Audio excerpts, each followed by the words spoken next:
I didn't even realize you were like out there on social media at all.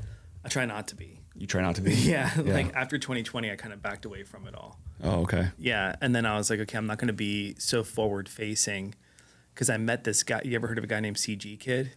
CG Kid, no. So he was a big YouTuber that focused a lot on like addiction and things along those lines. And then he wound up relapsing and I met with him and he was like telling me like the horror stories of YouTube and all this other stuff and like social media. And I was like, he's like, yeah, everyone's kind of like, he's like, dude, he's like, it's a very small community in terms of like this particular niche of the community. And he's like, and everyone's just like so fake and phony and blah, blah, blah. Really? Yeah. Well, this is what he was telling me. And I was like, I don't know if I want to be like that. And so I backed off. But originally we were going to start a podcast, but we're looking at doing it again in that space. Okay. I don't know how much I'm going to participate. Yeah. But like we're considering it. Yeah. Yeah. I mean, this setup's pretty easy. That's just a Rodecaster. Yeah. So we rent this space. It's like $40 a month or something like that. Oh, that's crazy. I think you get 6 hours a month. Oh, wow. So this is temporary. I'm doing this for years. And then I have one more podcast after you. And then I actually partnered up with my tattoo artist. He has a tattoo studio in Boise. Oh, okay. And we're calling it the Oak and Iron podcast. Oh, cool. So it's like a whole rebranding. This was supposed to be like Built by Grit podcast. Yeah. And I've done like 5 of them. And then just recently I just decided to partner up with him and jump in on he has a t-shirt business, like t-shirt and hats, merchandise, stuff like that. So Oak and Iron. And then we're like, well, might as well just call the podcast that. And he's like really great at editing videos. It's not my strength. Yeah. I'm it's good. hard. Like, all that stuff. I don't have time for it. But I love doing it. Yeah. It's more of like a networking thing and conversations. Yeah. And it's not like real estate focused. It's probably, honestly, it's going to be all over the board. I just want to have like entrepreneurs, just anyone with a cool story really to tell. Yeah. So yeah, it's cool. It's fun. Well, when Steven gets out here, you have to get him on one. Yeah. Yeah, for sure. Yeah, he's got an interesting story for sure. Yeah. Yeah. I haven't dug into that with him at all. So yeah. It's crazy. It's wild. Well, yeah. And by that I mean just like, yeah, it's crazy.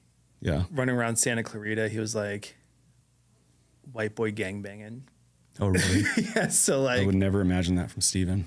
Yeah, no. Because he's obviously a completely different man now. Oh yeah. Well, you would imagine that from Brian. Right. Yeah, but like Steven's vibe was like when I first met him, he had like if you would have buttoned your top button and he had like the hat backwards like this and then like the super thick glasses on. Yeah. Yeah, and I was like, that guy's bad news. Really? Yeah, that's what I thought. This is when he was like in it, like in the addiction. Yeah, whenever I first met him, like his like first like 2 or 3 months in treatment, he was like completely. I'm gonna open this so it doesn't. Oh yeah. Crack on the. Yeah, you're good. Yeah. We're just recording all this, and then I'll probably clip it up, obviously, and put out a bunch of shorts, and then we'll do the podcast at some point. This is probably going to be released late, just because I'm so behind, dude. I've put out. Actually, I haven't put out a full podcast yet, but I have 5 of them in the in the hopper. Yeah, in the hopper. Content batching. Yeah, yeah. I like it more for the shorts. I think they're pretty cool just to post on Instagram, just to I don't know, little snippets, just to get to know people a little bit better. But yeah, it's pretty cool. Well, let's dive into it. Okay. I have a couple things I'm going to be, little questions on script, I guess. Most of it's unscripted. It's not really planned for, but I just want to like refresh my memory as we're going through all this. Yeah. But so Jake, what's your last name? It's Jacob Evans. Jacob Evans. Yeah. You and I met because your wife actually hooked us up on Instagram, and I helped you secure a commercial space in Nampa for your recovery. Yeah, center, it's a treatment center. Yeah, treatment center. So why don't you start with telling me a little bit about that and just your whole business in general? So talking about me and my business is difficult to narrow in. When you use the term entrepreneur, I think that like a lot of people have an idea. It's like, okay, yeah, I started a business. And yeah, like that by definition is entrepreneurialism. But for me, the way that I look at it, I grew up with a dad who started his own business. He's a dentist. And so he started a family dental practice. And then I also grew up with my mom who's in the Fed, and like she was like massive systems. So like she did everything from DOJ, so Department of Justice, Office of Management and Budget. And like, and she at one point in time was the nation's leading IT expert for cybersecurity. So she's used to managing like huge systems. So I got the best of both worlds, right? So I grew up just outside of DC in West Virginia. And so I got to see what it looked like from a small business standpoint, and then what does it look like from managing huge systems. And so for me, whenever I thought about entrepreneurialism, is like, well, I want to grow more than just one thing. Like I have probably one of the world's worst cases of just like moving from thing to thing, squirrel brain. Yeah. And if it's not new, it doesn't really excite me. And so, you know, for me, the process of getting everything together, learning everything that you need to do, setting up the right team, and then being able to back away from that and seeing, can it run autonomously? That's the most exciting piece for me of any business venture. So I started my journey in working in the recovery space because I myself struggled with addiction. I wound up working for a company rather than going and becoming a lawyer. I wound up working for an organization and taking them national. And then, and that program is phenomenal. And then through that process, I realized I did a lot of stuff on admissions. So I talked to a lot of families that were like, you know, we don't have the finances. We were an all out of network program. And if people don't know what that means, it means like you have in network and out of network for insurance. In network, a lot of times is less costly for the families. Out of network is more beneficial for the business, right? Because it allows you to balance bill and things along those lines. So I worked for an out of network company, and the primary reason it was out of network was because like the treatment modalities that they were doing weren't covered by insurance. So they were doing things like working out and trying to integrate teamwork capacities, and that stuff just didn't jive with insurance. It didn't clock well on a fee sheet. Yeah. And so they went out of network with all of that. And I watched a lot of the things that they did, and I worked from an admission standpoint for a really long time. And I was talking to families that were like, yeah, we just can't afford it. Or if we'd only talked to you 3 or 4 years ago, it would have been a completely different story for us. And I realized that there's a lot of people out there that need help and guidance on just understanding, one, like, can we shorten this prospect for our loved ones? And then 2, is there a way to manage these finances so that then people aren't having to do things like remortgage homes or HELOC homes or go into massive amounts of debt to help their loved ones go through this process? So I created Hope Guides. And Hope Guides is intervention. So it's intervention for the family, intervention for the loved one. It helps them like manage a resource well. So it gets them access to care that makes sense for them in their particular situation. The interventions are family integrative. So it's not like what you see on A&E where it's like, you know, people all sitting around and reading letters. That's called a Johnson model. We run a truly integrative invitational model. And then we get people access to care. And then we do long-term post-care coaching. So like rather than somebody going to one treatment center and then kind of being dropped off, which is what historically happens with interventions, we follow people through their first year of recovery. Okay. So we help them get access to other points of care. Through doing that, we were able to, originally it just became a thing where I was like, I want to help these families that can't help themselves. And I was going to do it one-off. And then I wound up building a team around that. That team's all across the nation now. And then I wound up in Idaho. And crazy story about Idaho, but I wound up in Idaho, and then through connecting with the community here, realized that there was a lot of limited resources for people here. And the number one resource, in my opinion, based on what I saw, was housing. And so people can go and go get help, but there's really not a, you know, what are they going back to post, right? And if they're going right back into the same environments, right, then they're not really growing. They're going back into the same dynamic. They're going back into the same structure that kept them sick in the first place. And the things that I relate that to is like if you've ever worked on a jigsaw puzzle and accidentally gotten a piece wet, you're trying to put that wet, soggy piece back into the jigsaw puzzle. It doesn't work. So you got to build a new puzzle around the reshaped piece. And that's where the housing comes into place. So then we created Hope House Structured Living, and that's in Nampa. We have several homes out there now.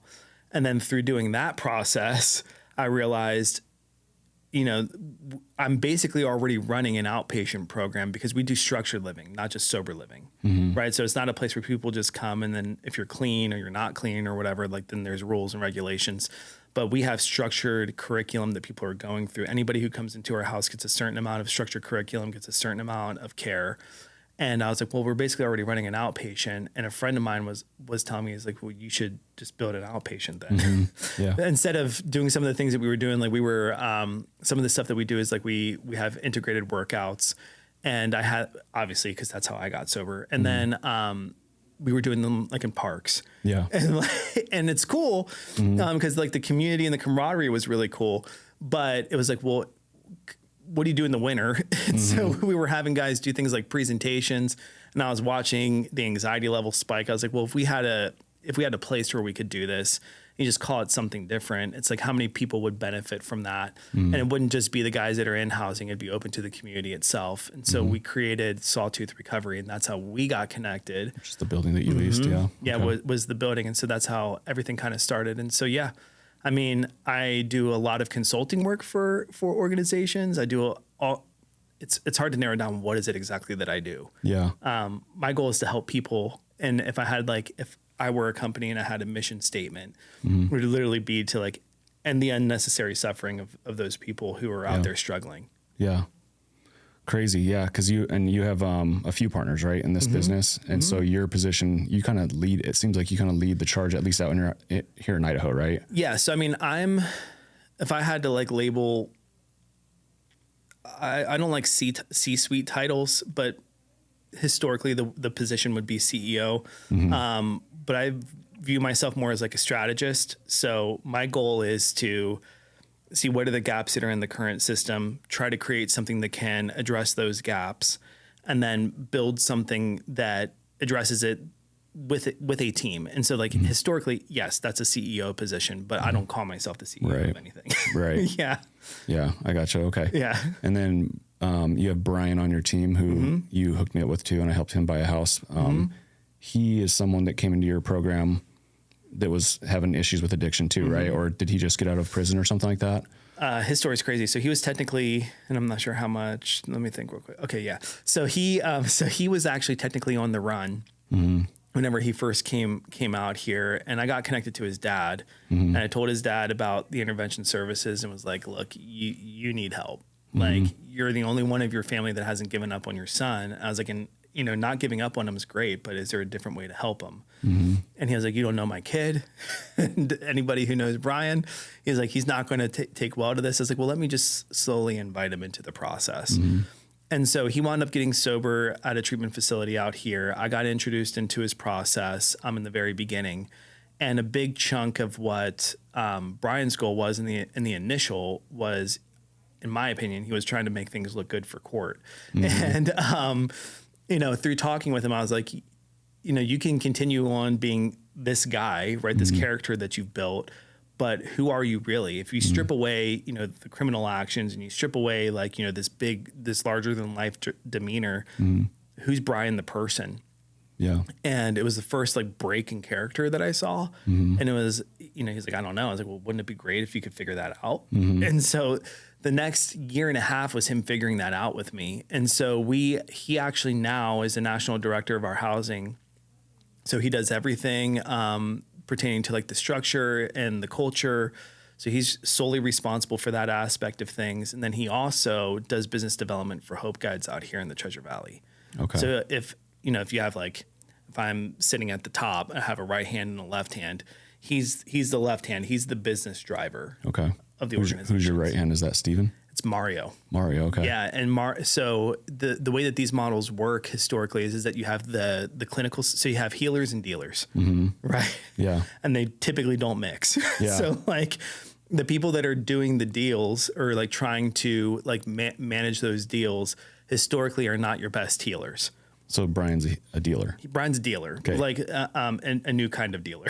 But yeah, Brian's a dealer. Yeah. And Mario's a healer. So Mario's the right hand of the client-facing side of the operations. He deals a lot with the families. He does a lot of that stuff. So by healing, you mean he's getting in there and talking to people and intervention-wise? Yeah, he's chief and primary. So he's our lead interventionist. Okay.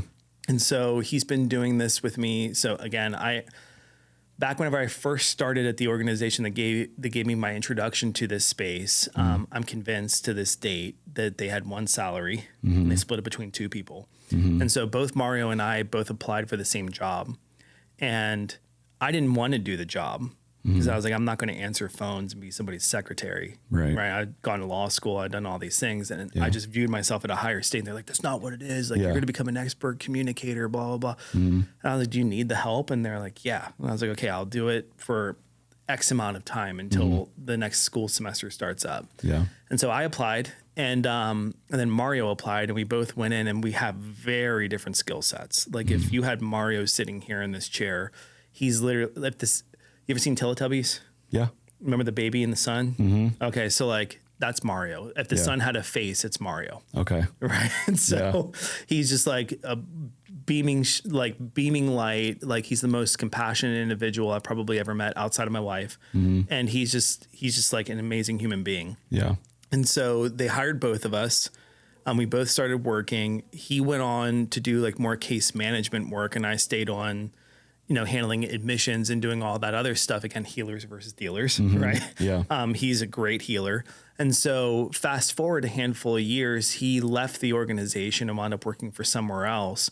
And I had started Hope Guides, and my original thought with Hope Guides was like, okay, I just want to, one, be able to support my family, two, help these other families. And then it started through word of mouth, just getting more and more traction. I didn't have enough bandwidth to do it. Yeah. And so I asked Mario, I was like, do you have any desire towards helping me? And originally he was just going to come on part-time. And then fast forward, I want to say like 2 months. And he was like, hey, I quit my other job. I'm doing this full time. Wow. And I was like, I was like, how long have you been quit? He's like 3 weeks. He's like, I just wanted you to know. Yeah. So I didn't know that this had become his primary gig. And so that was like over 6 years ago now at this point. Oh, wow. Yes. Okay. I mean, he's been with me for about 6 or 7 years. Like we're going on year 7, and he's phenomenal. Anybody who's doing anything client wise, he pretty much manages them. Okay. Wow. So 6 years into this, so you dropped law school, obviously, decided not to do that and just went full time into this once Mario. Yeah. Well, so with law school, so that's like a whole nother line of storytelling.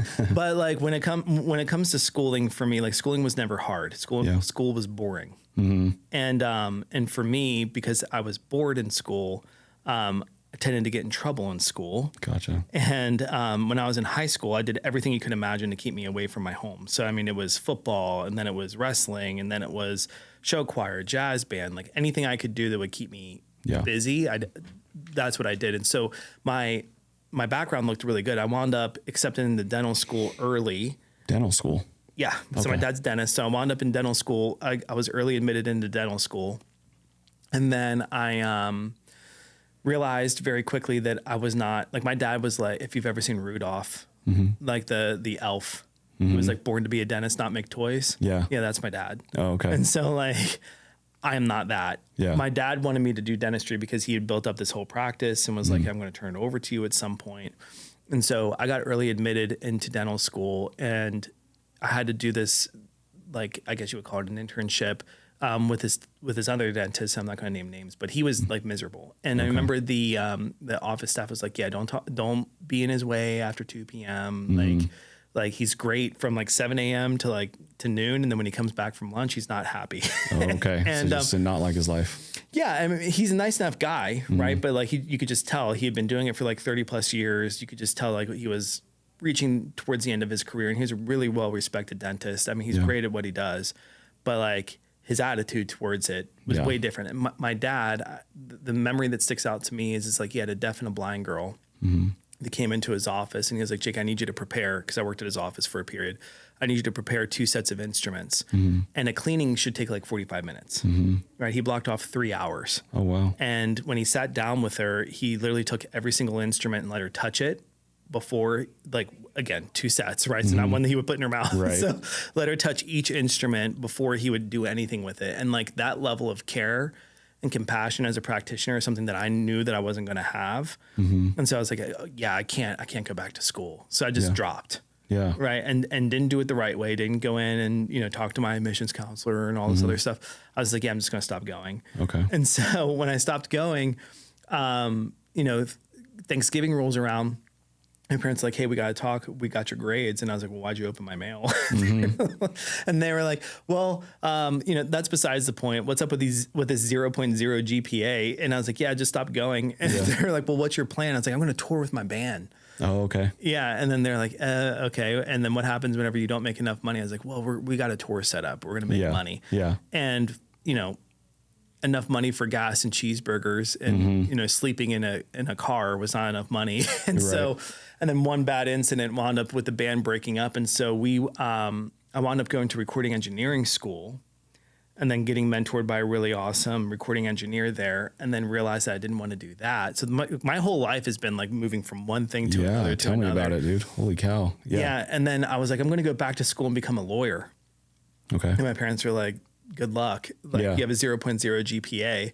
And so I wound up working my butt off, doubling up on classes, getting into law school after graduating from undergrad. And then when I was in law school, I was student body vice president, because they paid for half your schooling. So I was like, okay, so if I become student body vice president, they'll pay for my school. And then like, it's not really on me. And so, but in the background, I had this whole like drug addiction that was slowly taking over. And again, I'm from Appalachia. So during law school. Yeah. So opiates are like prevalent in Appalachia. It's like, it's the nation's leading like zone for opiate abuse. And the Pressed M that's on fentanyl pill stands for Marlin Pharmaceuticals, which is in Morgantown, West Virginia, which is where the law school is. Gotcha. So you literally had people that were working the front lines of the assembly. They were like taking pills, putting them in their pockets and selling them to kids in school. Oh, wow. So easy access to all that stuff. Yeah. And like, and what's really crazy is that like, I actually got introduced to opiates on like a high performers trip. So like, it's National Model United Nations, which is like, you basically go in and you simulate the UN, and it's kids from all over the world, like Germany, Europe, like South Korea. Like, you have people coming from all over to participate in this thing. And I got introduced to opiates on one of those trips. So yeah, because you're obviously like a high achiever, right? You're trying to get your law degree. Yeah. And that's crazy that it... Well, yeah, you would think that like, you know, it happened at a party, because I was also in a fraternity. You would think like it happened at a fraternity or whatever. And no, it didn't. How did it get sold to you as a high performer type? Like did they say like, this is going to help you achieve more? No, literally what happened was I was on this bus going to New York City, and I saw this kid who was like maybe 18, 19 years old.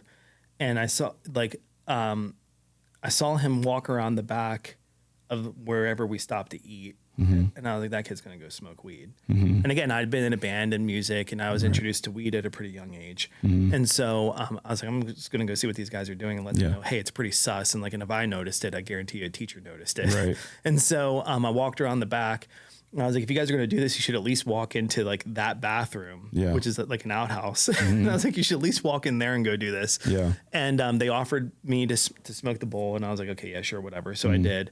And then we got back onto the bus, and he turns around and he goes, hey, you do anything else other than smoke weed? And I was like, not really. I was like, I mean, I drink, and sometimes I'll do like, again, fraternity and all this other stuff, and high performer and law school. A lot of people are doing cocaine. And so I was like, you know, sometimes I do that. I was like, but not really. And he was like, well, I got this. And he started crushing up this blue pill, and he snorted it.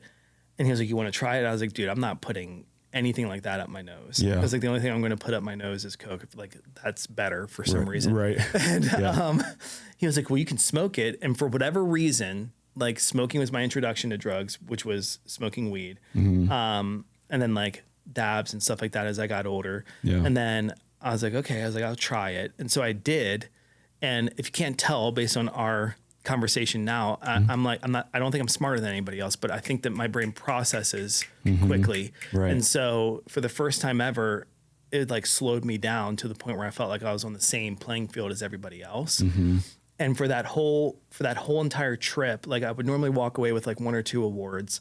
But every category you could have scored in, it was like I scored off the charts. Wow. And I walked away with like 6 or 7 different awards from this National Model United Nations thing. And so I convinced myself by the end of that trip, I was like, I perform better if I'm on this. And again, like, opiates do different things to different people, right? So like, I think if you're already operating at a certain frequency, you know, the nodding out and all that other stuff, like, I think that is 100% can happen. But for me, for whatever reason, probably because of like the amount I was taking, which at the time was pretty minimal, it took me, if I was operating up here and feeling like I was vibrating at a much higher frequency, it like brought me down to where I felt like I could empathize more with other people. Gotcha. And so for the time being, it served me really, really, really well. And I would do it before. I used to chair this like 15-person meeting where 1,000 kids would show up for student government. And so I would chair these meetings and I would get praised for how I would do, and they would write me up in the newspaper. So I was convincing myself over time that this stuff was good for me. It's beneficial. Yeah. Yeah. And for a time, and for a period in time, again, anybody who struggles with substance abuse, like it scratches some itch that you can't scratch otherwise without the substance. And for a period of time, it does optimize performance. Right.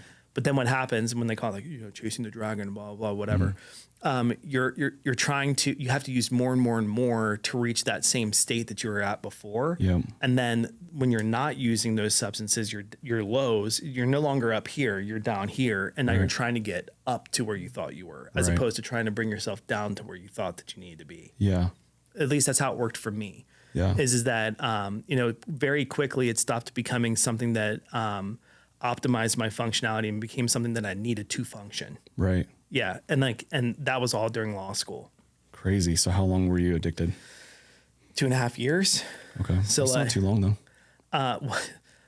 No, it felt like a long time. But I'm lucky to, well, again, it depends on how you look at the term addiction. If we're going based off a DSM model, technically I was addicted to substances from the time I was like 14, 15 on, right? Yeah. Like, some of the stuff is like, does it impair your social, your social obligations? It's like, yeah, I got kicked off a football team when I was in junior year because I was smoking weed and a cop pulled me over. Yeah. Right. So like technically that would have qualified there. Right.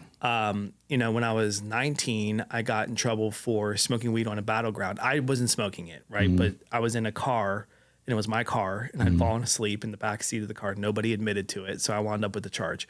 So legal implications. Yeah. When I got into college, like I was smoking weed like regularly, like pretty much every day. And then I would drink on the weekends, and you compare yourself to everybody else that's around you. Right. Right. And, the fact that I was 21 and able and legal to drink, right. And I'm comparing myself to 18-year-olds. I'm like, oh yeah, it's different for me because I can buy these drinks at the bar or whatever. Right.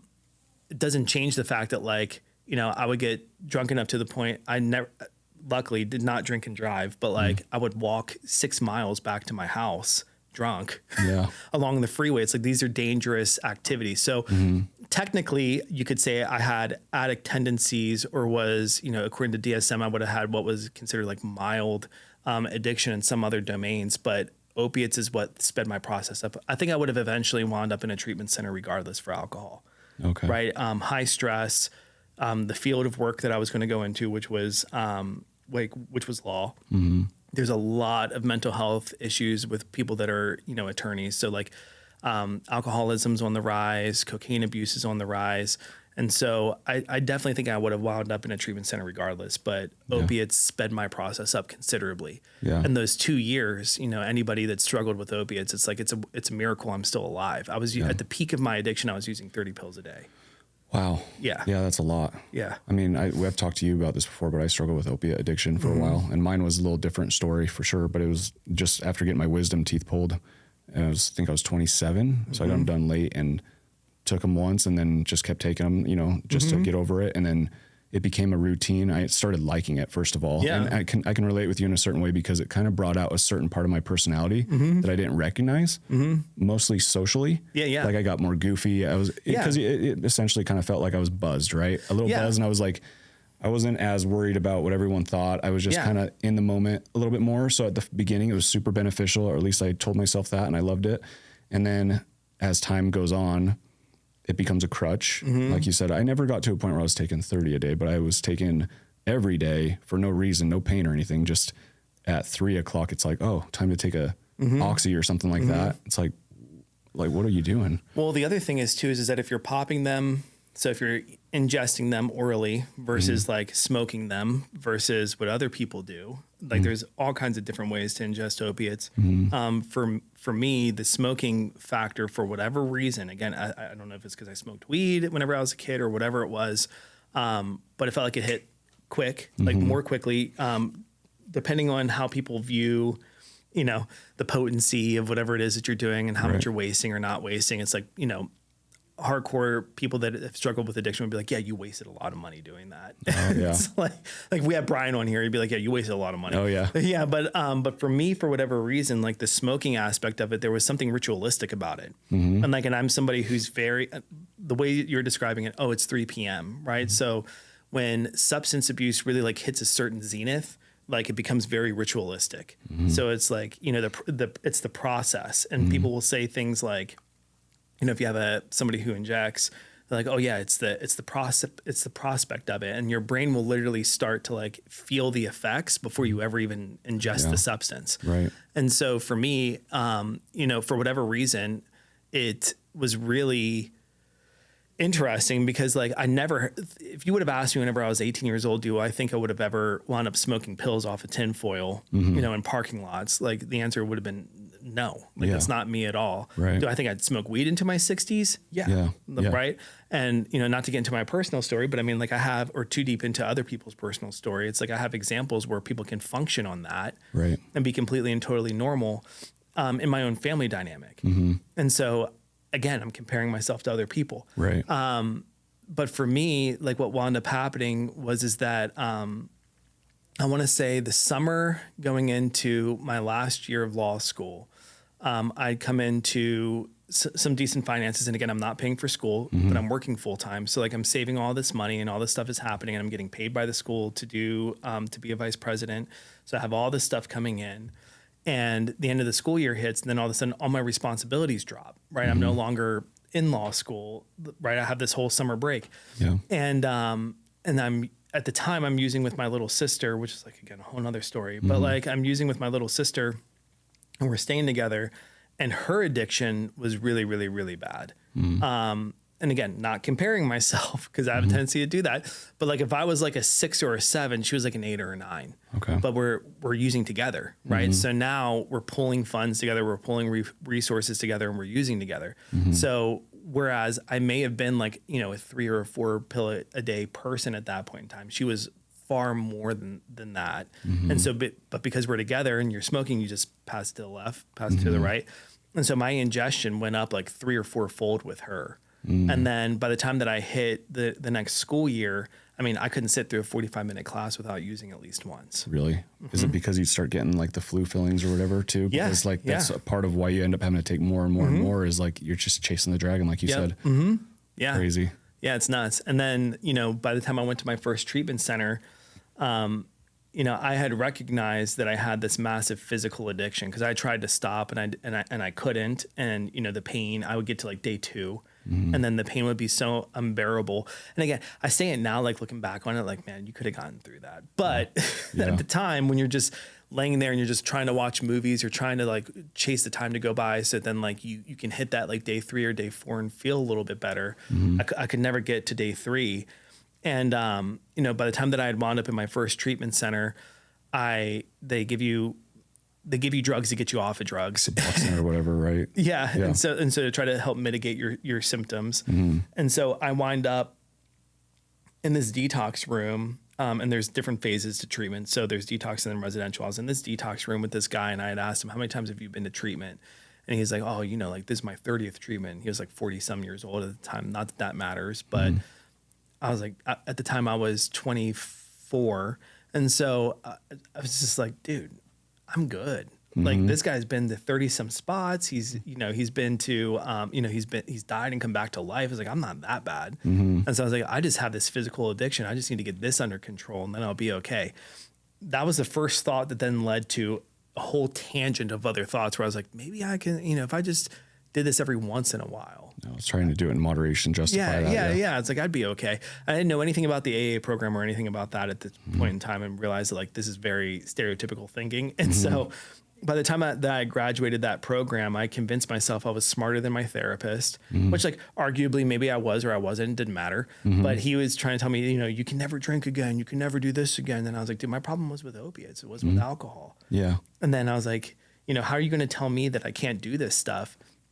And I was like, do you ever drink wine with your wife during a nice meal? And he goes, well, yes. And I was like, okay, so how do you know what I can and I can't do if you've never done it yourself? Right. I was like, how are you going to tell me what I can and can't do? And then he was like, well, 1, this is my profession. And he was like, and 2, I've seen it enough times. And I was like, dude, unless you know how to do it, you really don't have you really don't have a leg to stand on because you don't know how hard it is and you don't know if it's possible. I was like, so I don't really want to meet with you again. Yeah. And then this was like 3 weeks into my process. And so I just stopped showing up to my one-on-one appointments.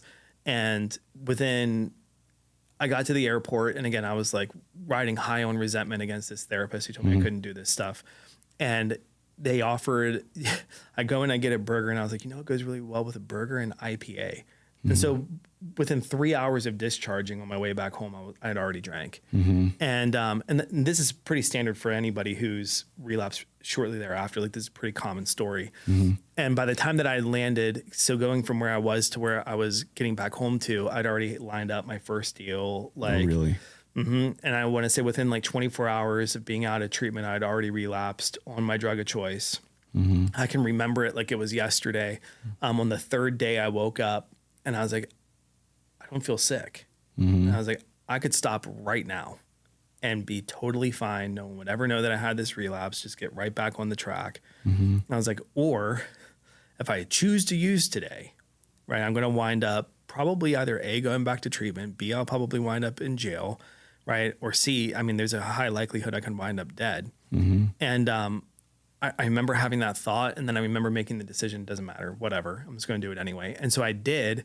And like, that was like a crucial crux moment, because that was whenever my usage really exploded. So I probably went up like two or three times my normal usage, just because I knew that it was like going to be short lived. I knew I was going to get in trouble. So you're just it was like a just go for it type thing. Yeah, it's like, I'm either going to, I mean, the one thing I remember hearing in that first episode of treatment was it only ends one of three ways, right? Yeah. You either end up dead, in jail, or back in that same seat. And for whatever reason, like that echoed in my head. In AA, they say a belly full of booze and a mind full of AA makes for a very unhappy drunk, right? And so in this particular state of mind, it was like, I knew what the end was going to look like, and I didn't care, and I did it anyway. And like, and in that moment, I was like, yeah, I'm an addict. Like, that was my first recognition that like, okay, it's not a physical addiction. Like this is really something that's got a hold of my life. And I'm going to need more intervention than what I already have. And I might as well have fun before it happens. So party time for a little bit. Yeah. I mean, it lasted for like a month and a half, like literally like 3 days after Christmas going into the new year was whenever I was like, dude, this is like really bad. And on January 12th, I was back on a flight. So like less than 45 days after leaving, I was right back in that same treatment center. Oh, really? Yeah. So what was the turning point? Like, what made you decide like this is it, and you finally cut it off and decided to go for it, to quit? So, because you weren't married at the time, were you? No. I was. So I was in a long-term relationship. I'd been like, me and this person had known each other basically since like elementary school, and that's a whole nother dynamic. But we had basically known each other since elementary school. She was off at vet school. I was in law school. My addiction was ramping up at this point in time. And so, I mean, I was paranoid beyond belief. Like, anything I could have done to ruin that relationship, I did. Slight of like cheating or doing anything that like would have been morally degrading to myself. I mean, right. I was accusing her of doing those things. And it was a long distance relationship. And so that situation had ended. And then anybody who's done opiates for any extended period of time, like, libido is just like non-existent. And so I wasn't dating. So like, I was married to one thing only, which was like substances and trying not to get kicked out of law school. And so, by the time that I wound up back inside of that treatment center, I remember I remember waking up, and then my old counselor who I had seen, and I just like ridiculed him in this chair. I was like, I need to talk to him again. They were like, well, he's gone on vacation. And I was like, well, he waited for me for a week. I was like, I can wait for him. So I waited for him to come back, and I was like, dude, you were right. Everything you said was right. Everything I thought I knew was wrong. And I need help. I don't know what to do. And I was like, if you told me right now to jump on one foot, pat my head with one hand, and rub my stomach with another for an hour, I would do it for two. That's how badly I don't want to feel the way that I feel right now. Yeah. And he was like, okay, good. Like, that's a good starting point. He's like, your biggest issue is that you're too smart for your own good. He's like, so any program that I send you to that's going to focus on like high achieving and all this other stuff, you're just going to convince yourself that you're smarter than the other person in front of you. It's a character defect called intellectualization. But so he was like, I don't want to do that. He's like, you need a long-term program. And so he found this program called Treehouse Recovery. It was ran by, he and my mom found this program called Treehouse Recovery. It was ran by this former Navy SEAL. And there's no thinking. Like you're busy from sun up to sundown. There's no time to think. So structured. Yeah, it's all team building. It's long term. And I remember they handed me this brochure. And I remember looking at the brochure. I didn't even want to call the guy. And I was like, I'm not gonna call this guy. But my mom was like, if of everything that you've put me through for the last like 2.5, 3 years, I'm asking you to do one thing, which is just make the phone call. And I was like, okay, I'll call him. And so I got on the phone with him and immediately started trying to tell him how smart I was and how different I was and everything else.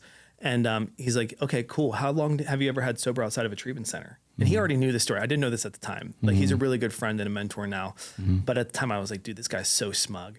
It's like, he already knows the answer. He's asking pointed questions.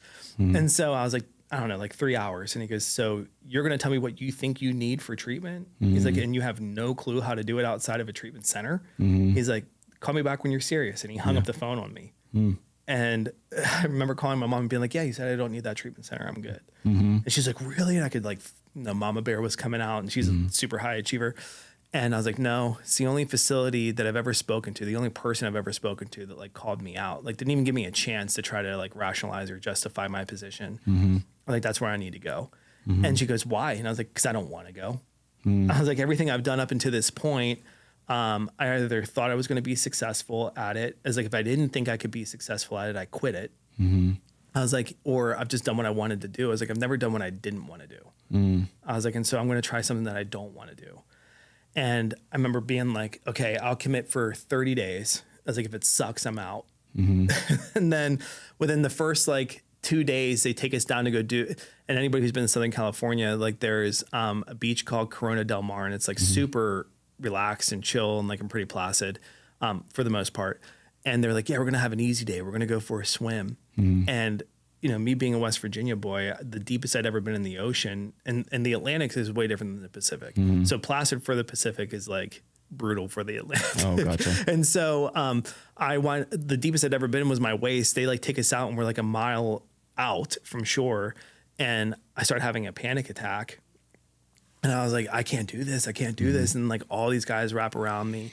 And I remember coming back to the shore, and the guy that was the Navy SEAL was like, so how do you feel? I was like, dude, this program's not for me. I can't do this. And then I was like, I got to go somewhere else, like a little bit more relaxed. Like, I was like, I can't swim. I was like, I can't have panic attacks daily. Like this isn't going to help me. Yeah. And he was like, well, give me 30 days. And again, in my head, I'd already told myself 30 days. And so he was like, give me 30 days. I promise you it's not going to get any easier. You're just going to get that much better. So at the end of the 30-day mark, like, all those thoughts and worries had kind of dissipated at this point in time. And I was like, okay, I'll give it 90 days. Okay. And then when I hit the 90-day mark, I sat in a setting like this with a clinical director, and he was like, so I hear you think you're ready to go. And I was like, I don't know. I was like, I mean, I committed to 90 days. And then he's like, well, let's go over all the things you should be aware of if you're going to leave. And he like threw out this laundry list of like behaviors that I was still exhibiting. And he was like, you need to be aware of all these things before you go. He's like, now you can either and again, this is like, looking back on it, it was like maybe a slight degree of manipulation, but it's what I needed. He's like, you can either do this on your own if you think you can. He's like, or B, you can stay here and work on these things with a clinical team and like know that you have support. I was like, okay, I'll stay to graduation. And, you know, to this day, I still work for that organization. Crazy. Yeah. So it's nuts. And their mission's beautiful. Like they're hands down, like one of the most amazing programs on like in the US doing innovative stuff. But like at the point in time where I was like, you know, you asked like what the turning point was, it's like there's no real single moment. It was just if you think about it like you're tightening a screw, it's like it was small tightenings the rest of the way. It's like I want to say I didn't commit to myself that I was going to be like this was going to be my career path, or even this was going to be, you know, my life, or that I was going to commit to lifelong sobriety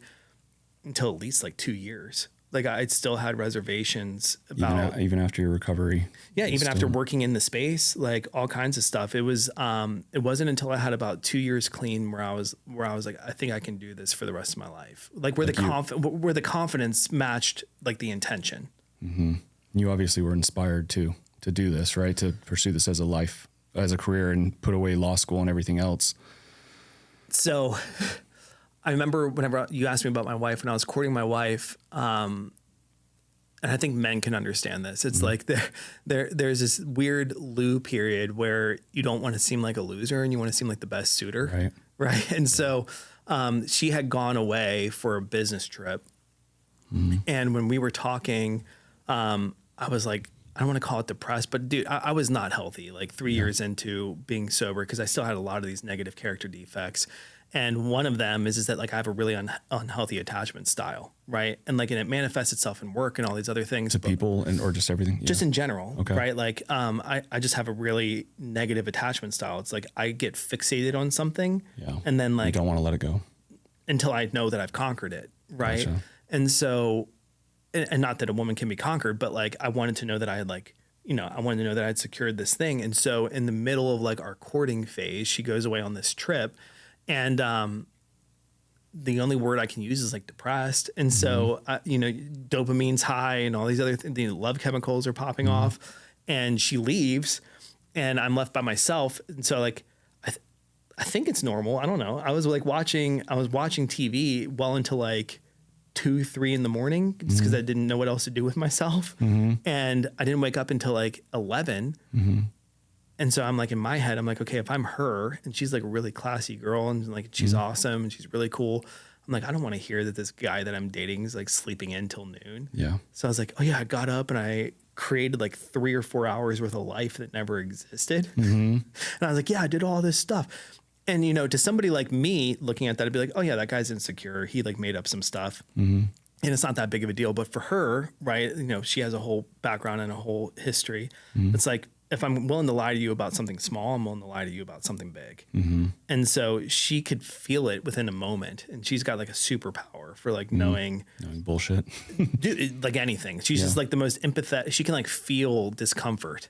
Like she's like the biggest empath I've ever met. And so she's like, you're lying to me and I know that you're lying to me. And she hung up the phone. Wow. Yeah. And I was like, oh my gosh. And so panic attack, wound up in the hospital and she comes and she shows up. And she was like, look, if this is going to work, you can never lie to me again. And I was like, okay. And then like, to me, it didn't seem like it was that big of a commitment at the time. Right. And I was still, when we were courting, I keep saying courting, like we're in this, like we're in the 1870s, but when we were feeling each other out for a relationship, like a potential relationship, the biggest thing that I was conflicted on was, will you come back with me to West Virginia so I can finish this law degree? And she committed to yes. And I promised I would never lie again. And the only thing I had interest in doing legally at the time was criminal defense.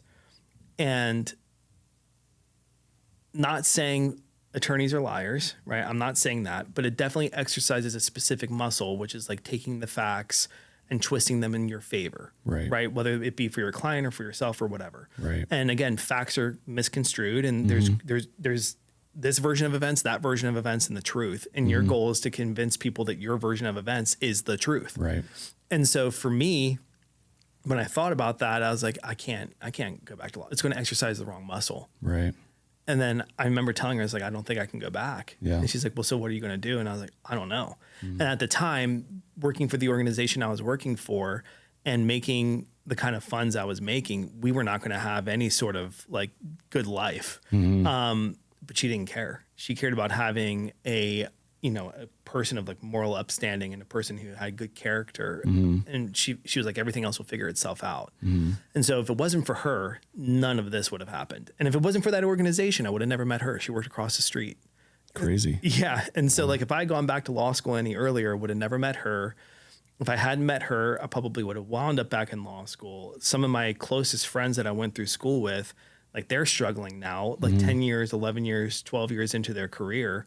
And so, it's very interesting how kind of everything kind of like switched and pivoted and posited itself. I tell people all the time, they're like, how did you get into that line of work? It's like, I didn't really choose it. Yeah. Like it kind of happened. And I noticed areas where people need help and the system, the way that it's currently set up for 90% of people, it's not set up for people to win. Like the treatment industry in and of itself is more profitable when people fail. Right. Yeah. Like seriously. So it's like from a detox residential standpoint, it's like I make money if you have a good experience and you fail because you come back. Right. Right. So now I get to charge you twice. Right. And the logic behind that never really sat with me well, because it's like, it'd be the equivalent of going to a car deal or going to a car repair shop. And then every time you go to that car repair shop, your car breaks down, but you keep going back to the same car repair shop. Yeah. It's just nonsensical. Right. And so, you know, from my standpoint, it's like the reason that I got into this specifically, again, if you think about the reason why I was like, I think I can make a difference. My mom went back into the administration twice after leaving. And every time I was like, why would you go from private back into public? You make more money on the private side than what you do on the public side. And she was like, if you knew that you had the answer and you didn't offer that to somebody, she's like, could you sleep at night? She's like, if I know I have the skill set and the know-how to fix a system, she's like, why would I not give that skill set to fix the system for millions as opposed to helping hundreds, or as opposed to helping 5 or 6? Right. And so for me, the reason that I really feel like I feel called to do all this stuff at this point in time in my life is that, like, again, I'm a Christian. I feel like God has pointed me and towards doing this. It was always part of the design. How I got here is insane. And again, it's like opportunities presented themselves and I'm an opportunist. And, you know, I saw all these breakdowns in terms of how the system itself is currently ran, how different treatment organizations run themselves, that there's got to be a better way. And we're part of like a really interesting age right now, for anybody who is struggling or anybody who's going through the process or will potentially go through the process, where like there are some key players that understand that the system is broken, right? And they want to try to fix it, but it's not profitable. Right. And so you have to figure out a way to make the system itself profitable, because we're a capitalist country. You have to figure out a way to incentivize the good actors and eliminate the bad actors. Make it profitable at the same time. That's tricky. It reminds me of the homeless problem that we're dealing with in California and all the other places, right? They're incentivized to make the homeless problem even worse, right? Because then they'll lose their salaries and stuff like that. So. I mean, so from a treatment perspective, again, if you think about it on paper, the biggest organizations that exist, the reasons that they make money is because they run volume, right? And if you think about it just just go logic and go rational. It's like, if I'm trying to teach a class and I have 300 people in the class, how much one-on-one attentive care are those 300 people going to get? Right. And the answer is not much, right? If I say that we saw it with the public education system. If I say every single student needs to hit these particular markers, what about those students that learn in a different way, right? And the thing with substance abuse specifically is that like, it's very individualized. Yes, there's universal truths, and yes, there's like patterns of behavior and things along those lines that you can apply to the masses, but the process itself, how somebody got where they're going or got where they are and then get where they need to go, it's very individualized. And when you're running a volume-based model, you're not going to get the individualized care that you need. Yeah, that's true. It's a wild story, man. It's crazy. Yeah. So kind of shifting gears a little bit, you're obviously like a business brain. And so you've combined that now with this new career path that you've chosen. So you've been able to grow this business pretty well. You got into sober houses. So don't you own like 4? Well, we have a property holdings company that has multiple homes. Okay. But the structured housing themselves, we're currently sitting at 3. Okay. Yeah. So, but plans to grow to 6. To get more. Yeah, 6 within the next leg. So it's hard to explain. So there's structured housing, right? And then I told you this, there's a recovery ecosystem, right? And the ecosystem itself, the plan is if there's a 5-phase project, right? We're currently right now in phase 3. The eventual plan is to have like early intervention stage houses. Then you have like graduation based houses. Then you have, and those graduation based houses are like post-treatment. And then you have like your workplace houses, and those workplace houses are where the ecosystem really starts to branch off. And the goal is that eventually you have people in the community.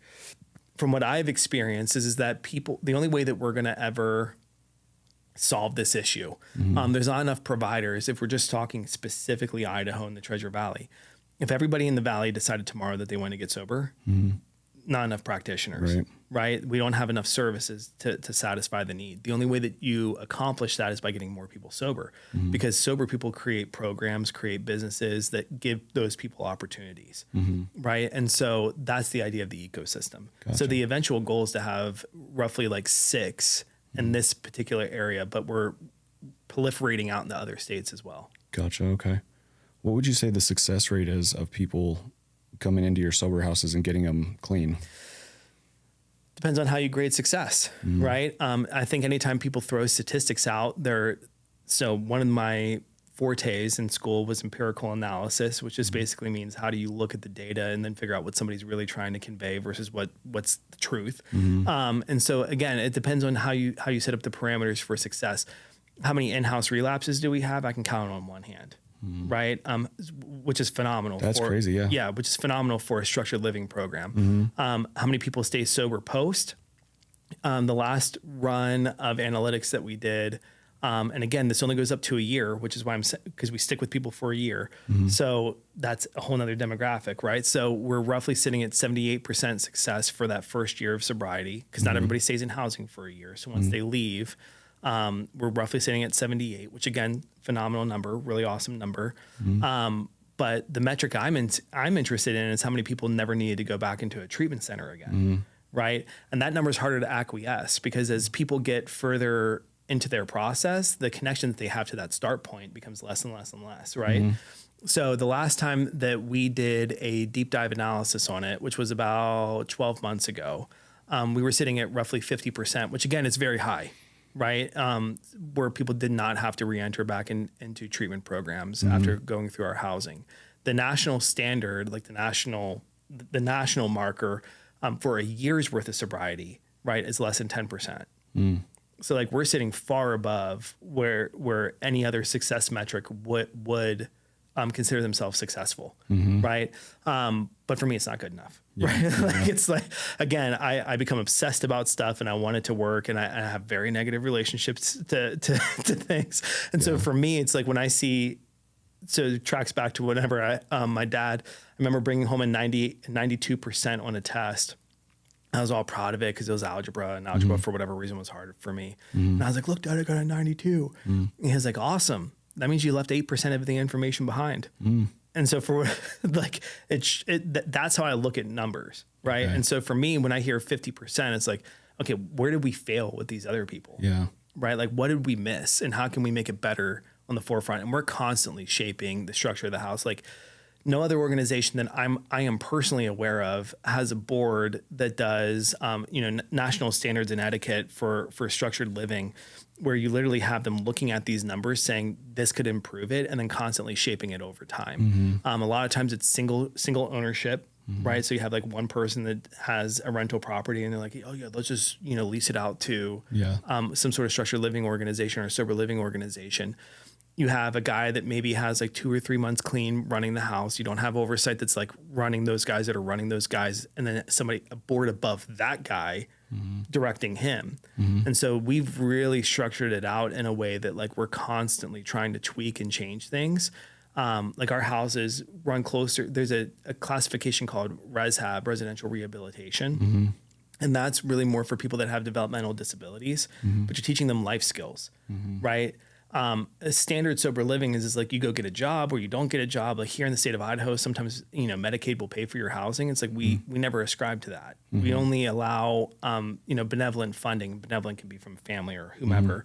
We only allow that for a certain amount of time before the individual needs to become responsible. Because how are they ever going to get a job, get an apartment, potentially get a house? How are they ever going to do these things if they don't learn how to manage these things while they're here? That's a really good point, because my brother struggles from addiction, and I've seen him go in and out of recovery centers and back in jail and this and that. It's because they're not hands-on and actively trying to fix the problem, which is a lot of what you're doing. Yeah, because you actually care. Yeah, right? Instead of just being a business model of, oh yeah, I can make some money off of having some sober houses. Yeah, because I can squeeze this many people into a room and this and that. And that in and of itself is a misnomer. Right. So like when I say, oh yeah, I have a sober living business or a structured living business, people are like, oh man, you're charging, it's so you know this from real estate, like the objective is like how many addresses can you buy? Right. Because that's where you doors, make, how many doors, right? And so it's like you buy an apartment complex because it's one address with multiple doors. So you get multiple rents. So from a real estate standpoint, it makes sense. Like, oh yeah, here's a hack where you can charge multiple rents for one address. But for us, we hard-shipped close to like 50, 60 grand last year.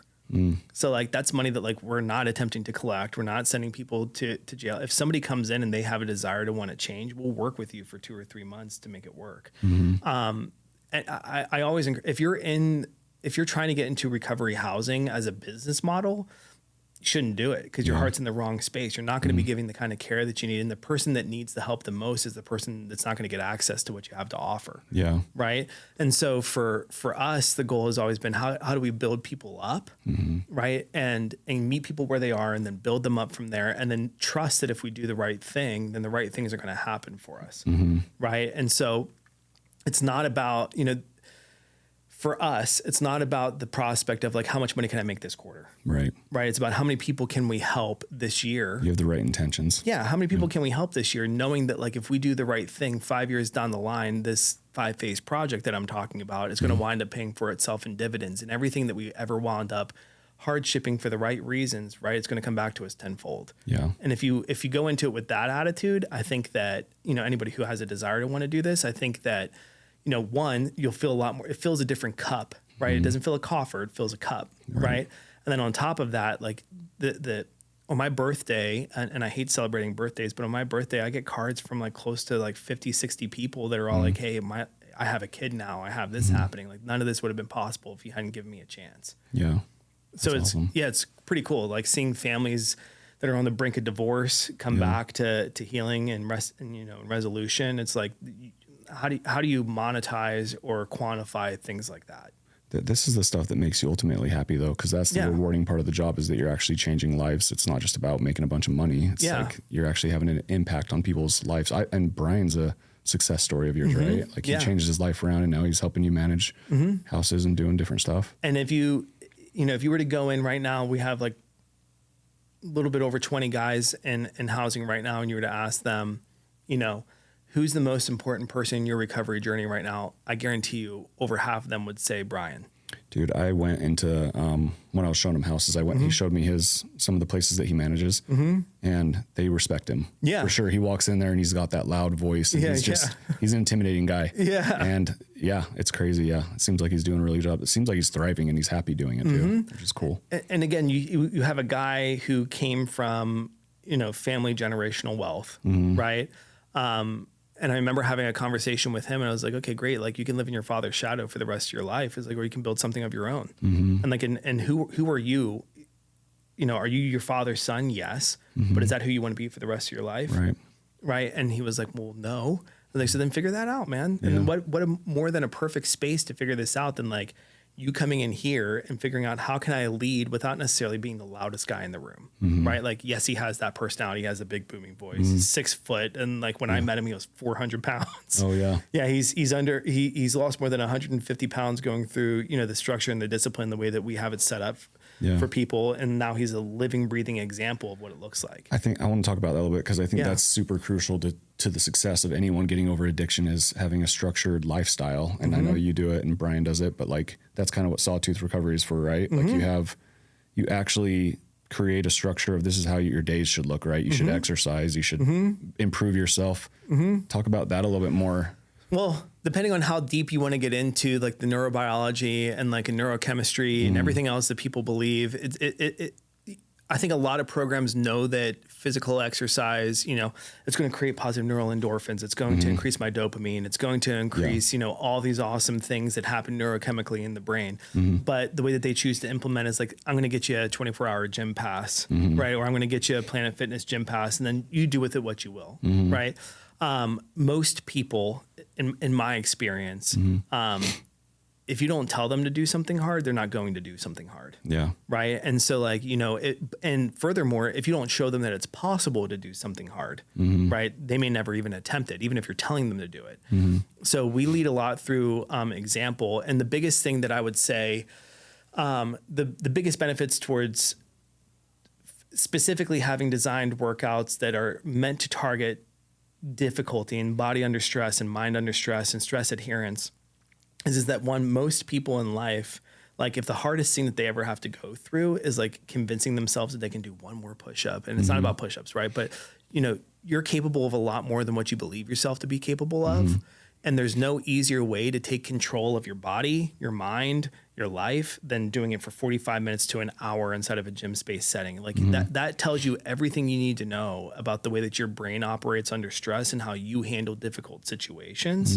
Like you get a microcosm of how somebody operates in that situation. And you can, from a therapeutic standpoint, something I didn't get into now is that I'm actually working on my doctorate in addiction education currently. So so from a clinical standpoint, it's the easiest snapshot to see how somebody operates underneath of stress, right? Because you're seeing how do they interplay with dynamics with individuals? How do they, grade themselves and assess themselves compared to their peers? Do they even do that to begin with, right? And so when you start to see these different behaviors manifest themselves inside of this small little, intervention, they're called interventions. When they're working inside this small intervention, all of a sudden now you can build an entire treatment plan around what somebody needs to focus on, because the hardest thing you ever have to do in life is like have, a Brian, yell at you. That's a successful life. But that's not the case, right? This is all about stretching stress capacity, because most people, when they're struggling, right, specifically with substances, is that you believe either A, you've earned it, right? B, it's going to make something better, right? Or C, you want to escape it, right? And so like, if you force people to live inside of those moments and, and you're stretching that stress capacity early on, they become used to those feelings and those emotions, and they learn how to manage them in real time. Yeah. You're building the muscle of discipline. And Yeah. And like, and again, having a structure where historically, you would spend hours waiting for a dealer or whatever it is that you're doing, right? It's like, dude, this is such a small moment in time, right?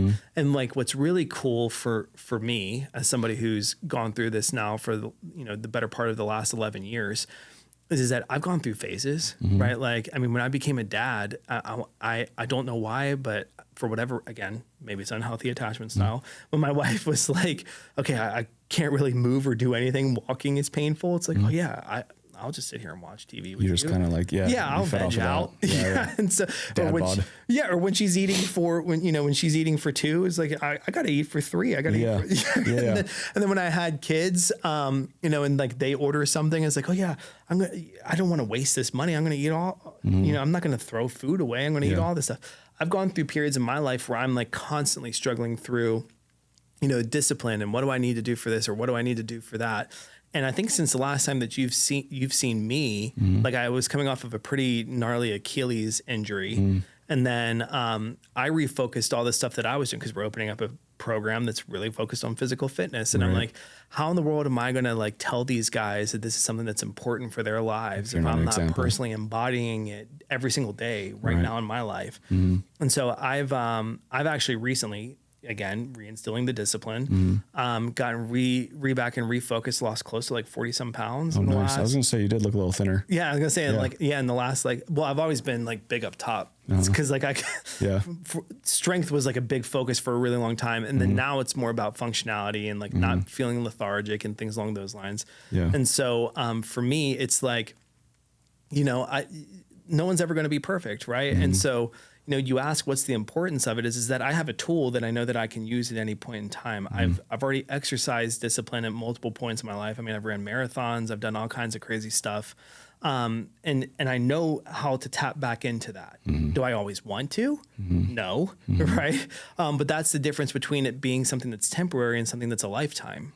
Right. Is just like knowing how to get back, time to get the tool belt back on. And I mean, you said that you did some stuff before with like construction. It's like, it's like that stuff where you never really like lose the discipline of how to do it. Yeah. You just got to shake the rust off and get back into it. It's like for me, I'm doing the 75 hard program again. I think I probably was doing it when I met you for the first time, but I went through a phase where I took 6 months off and I was eating crappy food and getting back into my old routines where I just wasn't taking care of my body. Cause like you said, it's just easy to fall into that, especially if the examples around you aren't great either at the time.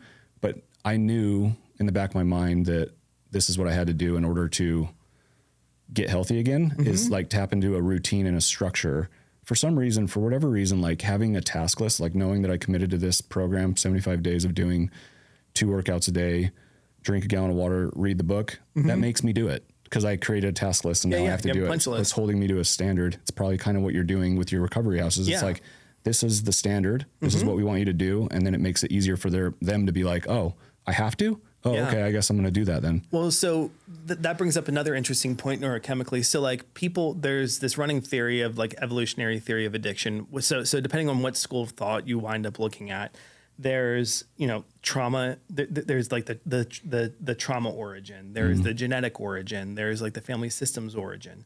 I would argue that it's all of those things, right? But I mean, when you really look at who is predisposed towards addiction, right? There's certain character archetypes that you can throw into a specific bucket and say you either adapt. So the evolutionary theory of addiction is that when we hit the Industrial Revolution, all these people that historically like would have been able to like focus on doing things like what you're talking about, task lists, right?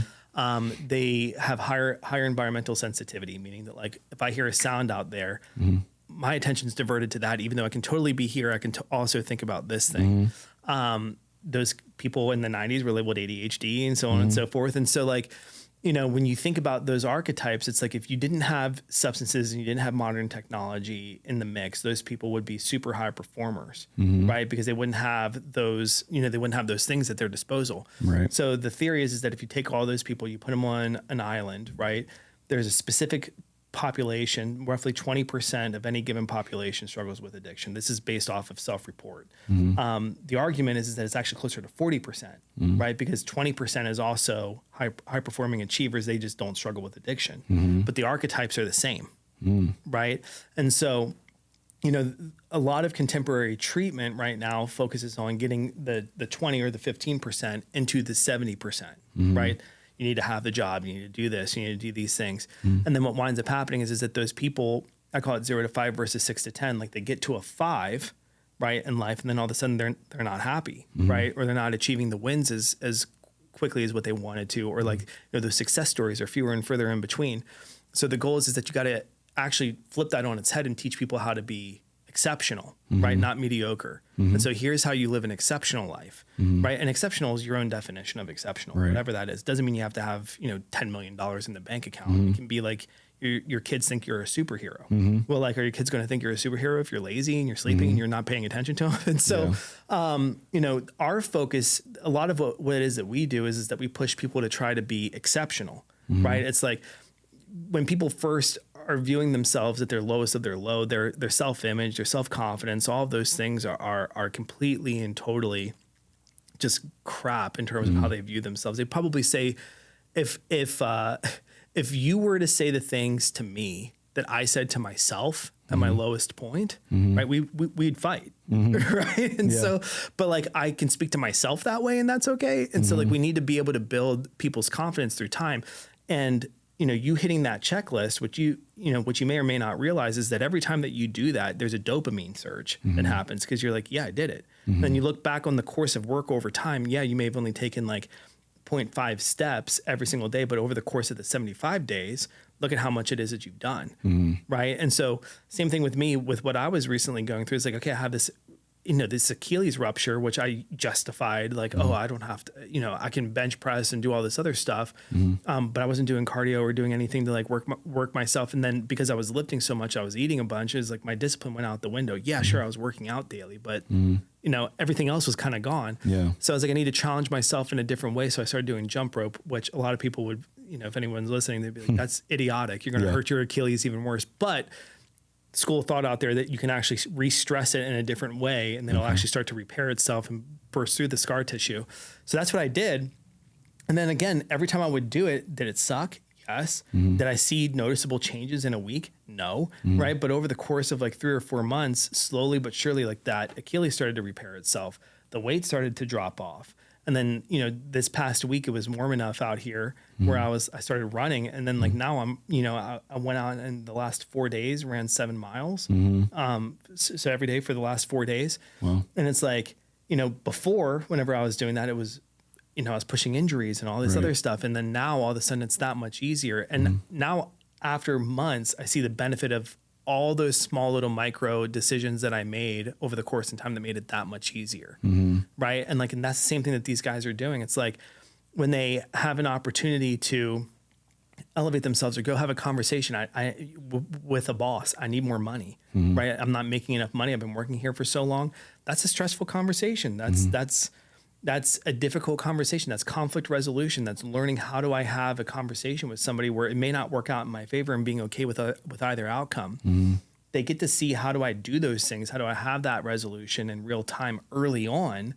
So then when they're put into that situation at a later date, like their brain's already recognizing I can do this. And it builds that confidence over time. Yeah. Being uncomfortable and doing things way out of your comfort zone definitely trains that muscle. I think that the biggest lesson I've learned from doing the program, I've done it, this is my 5th time.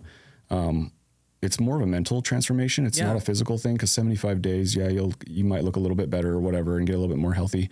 But I noticed like how self-aware I was becoming, just like looking at my daily actions. I started piecing it together, because we're on autopilot most of the time. We go through our days and we have our routines, like brushing your teeth, that just comes automatically. You don't have to think about it.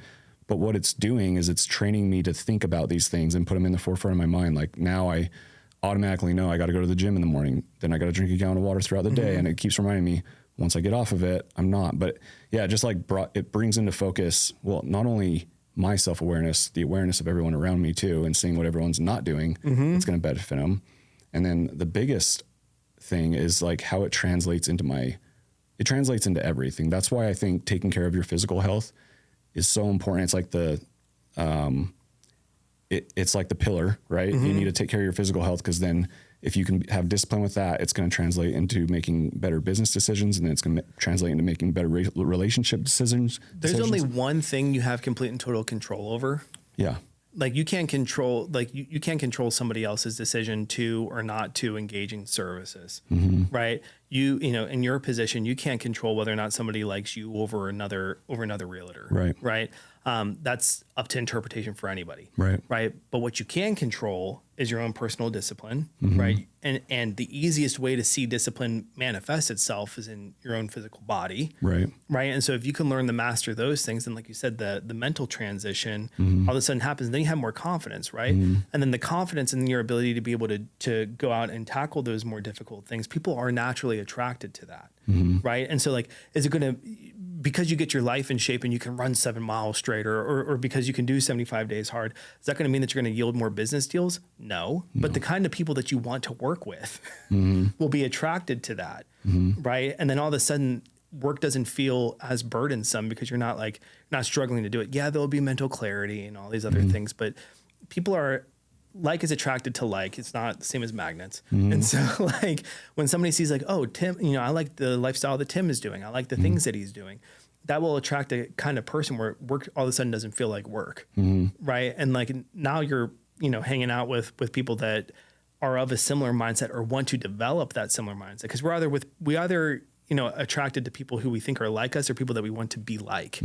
Right. And so I don't necessarily know. And I'd love to talk to anybody about this, but like, I don't necessarily know that like, me being more disciplined and, reading my book or reading my Bible or doing my journaling or doing any of these things that I've done. I don't know that it's necessarily translated into more business for me.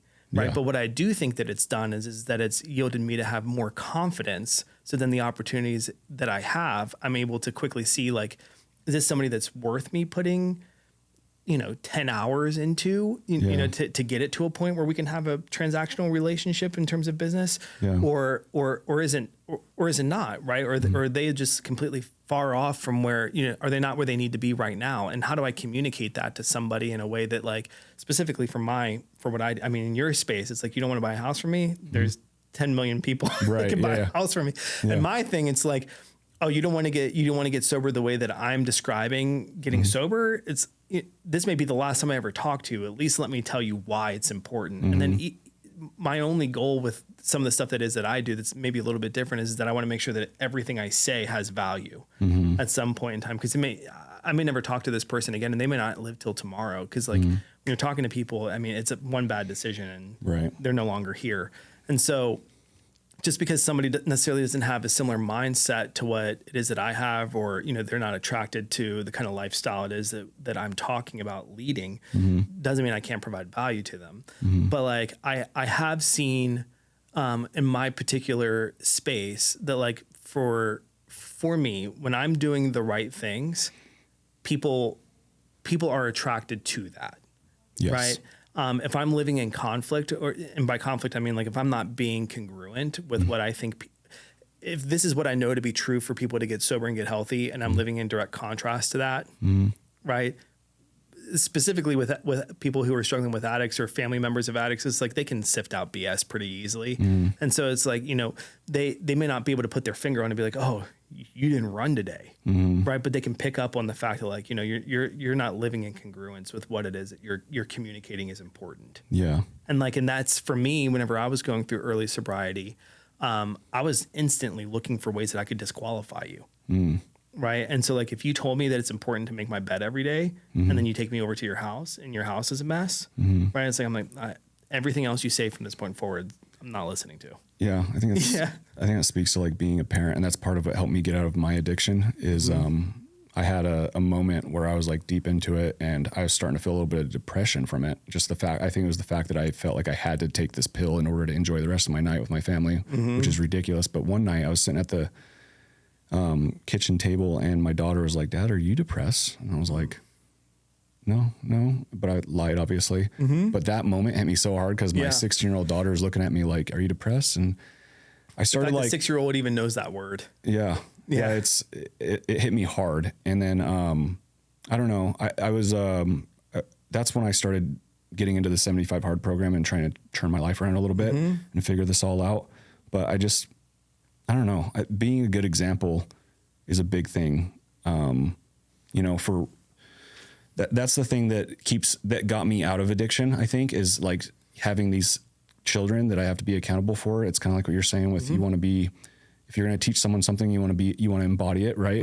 I think about that in my real estate business too, because I coach other agents. So I have to be a successful realtor in order to give you lessons and teach you how to be successful with my kids. Like I should embody something that I wish them to become, right? Yeah. Well, and then, so I only have girls. And so I have 3. And so I look at it from a whole, I go one step deeper, right? And I tell this to dads, whether it's boys or girls or whatever, but it's like, if you're somebody right now who is struggling with addiction, your son in this instance is going to look at you, and then that's what's permissible for him to do as a man. However you handle your problems, he's going to look at that and be like, this is how you handle problems as a man, right? You either stuff it, you don't talk about it, like whatever it is that your approach towards problem and conflict is. Your son's watching you, right? They're sponging. They're going to repeat those same mistakes. The mistakes of the father are transposed onto the son.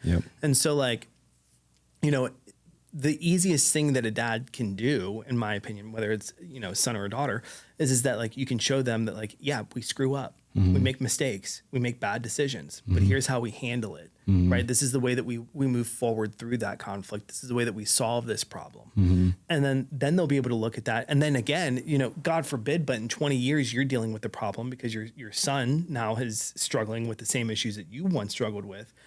You can then point to what you did and be like, I know what it's like. I walked through that life. I walked through that fire. And then now he has something that he can hold on to as like a benchmark or a pedestal that he can push himself towards.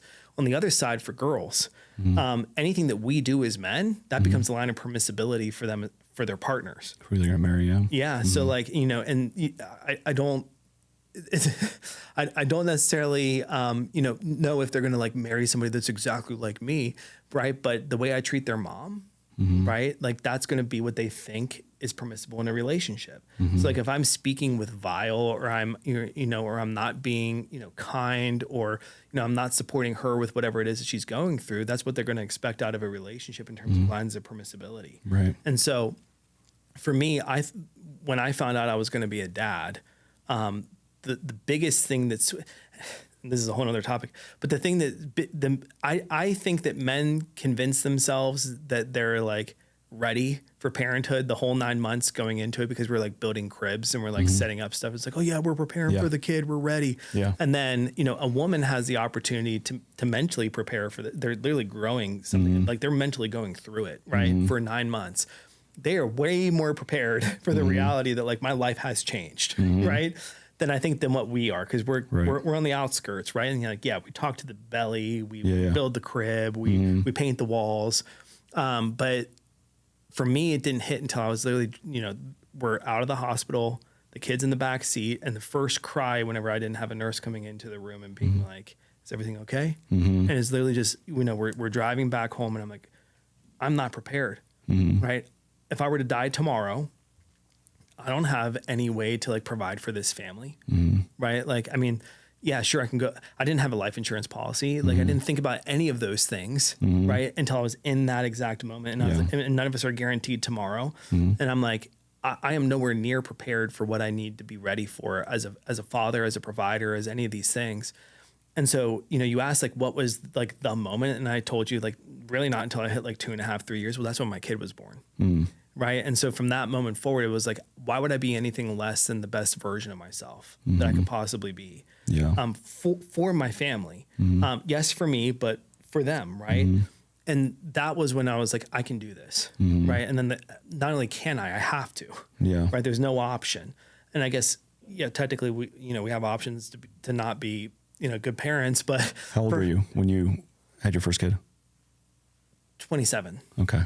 Yeah, you were a little more mature than me. See, I had my kids when I was 19. Yeah. And I was a little late to getting my crap together, right? Yeah. And I had that realization way late. But yeah, the kids will do it to you for sure. It changes everything, the way you approach the rest of your life. And like, yeah, sure, I was 27, but arrested development, which just basically means you stop maturing at the age you started using habitually. I think like mentally, until I hit that like three-year time frame, I think I was still like very much treating my life like I was like 21, 22.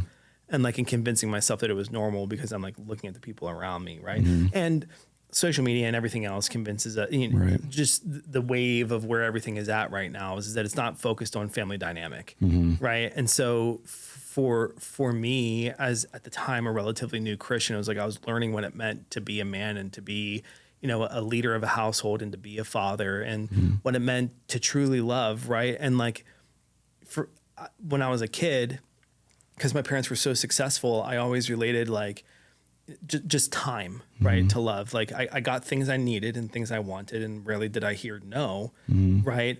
And my parents, because I guess they felt guilty that they weren't around as much, right? Like the way that they showed love was through stuff. And, I realized very quickly in my own life that like, that's not what love is, right? Love is sometimes saying no, right? Because I love you, right?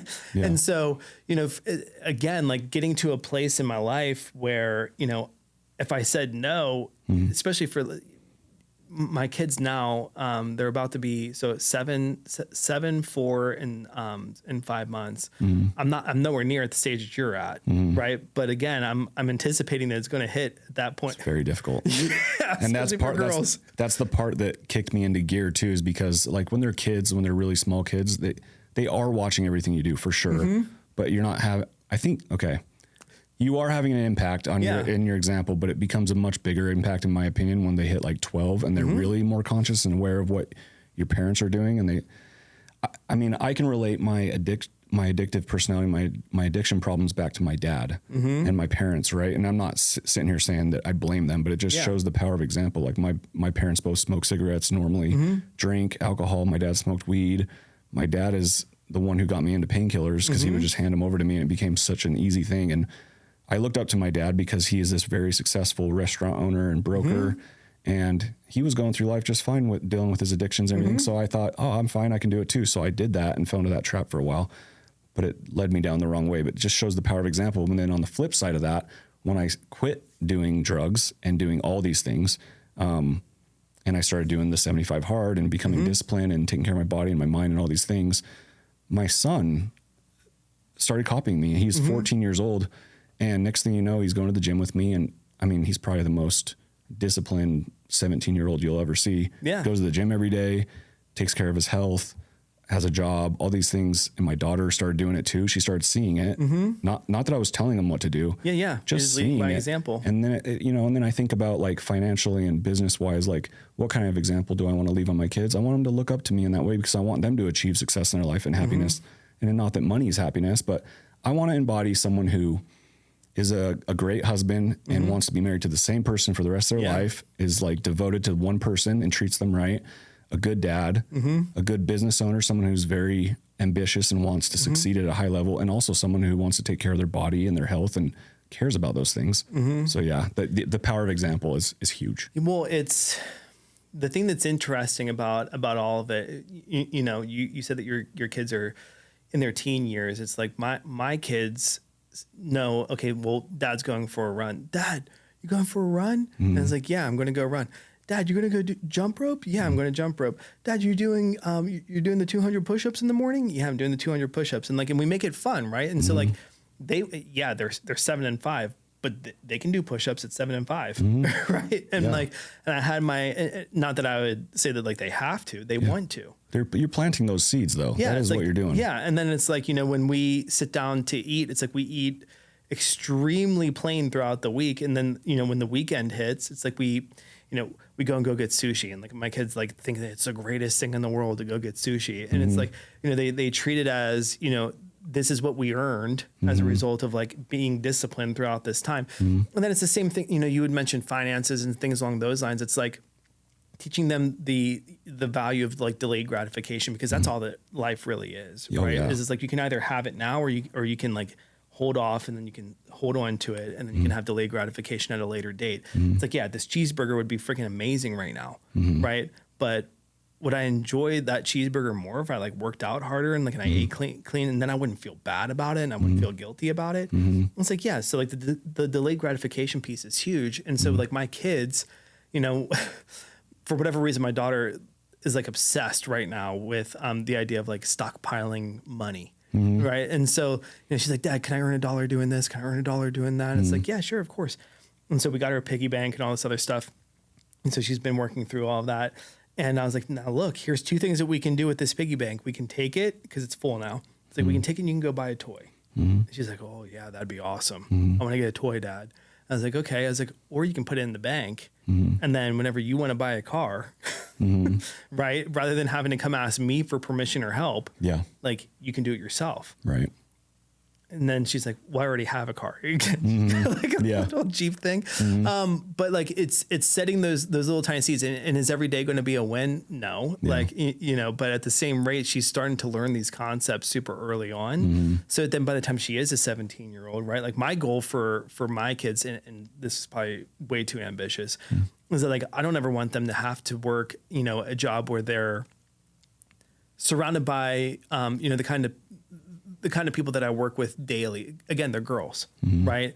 So I think that any dad that has like a daughter, like their goal for them is to like be successful, be self-sufficient, right? And not be reliant upon any one individual. And so, for me, I'm teaching them things like, hey, well, if you go out there and you clean up, the backyard once a day, I'll do this for you. And then she's like, I'll give you money for it. And then it's like, you could, this is a business technically, is like, you should negotiate with me on what the price is. It's like, if it's dirtier out there and you think it's not your fault, it's like, negotiate with me on the rates. So you're teaching her negotiations. Like little things. It's like, and if you don't do a good job, I was like, you gotta go back out there and do it again. You're not going to get paid. And so teaching like those little tiny moments, like my goal for them is to eventually, like, I want them at 18 to be able to do whatever they want to do. If they want to open a business, open a business. You want to be an entrepreneur, be an entrepreneur. Like you want to work for somebody, but choose to, right? Don't feel like you have to. And like, and those are the things that,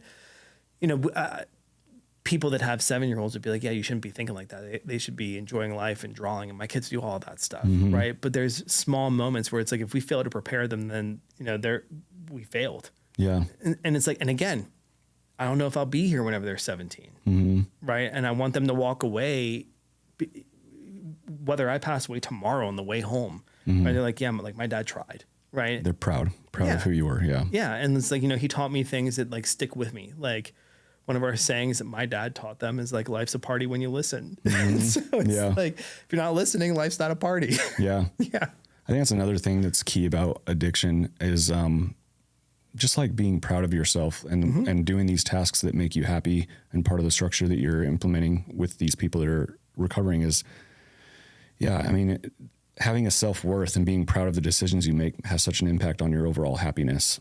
All these addictive substances really just bring you down, but overcoming that and then doing these uncomfortable things daily that get you a little bit further along, they just make you proud, and that just, makes you happy. Yeah. And like, and the thing that's really cool about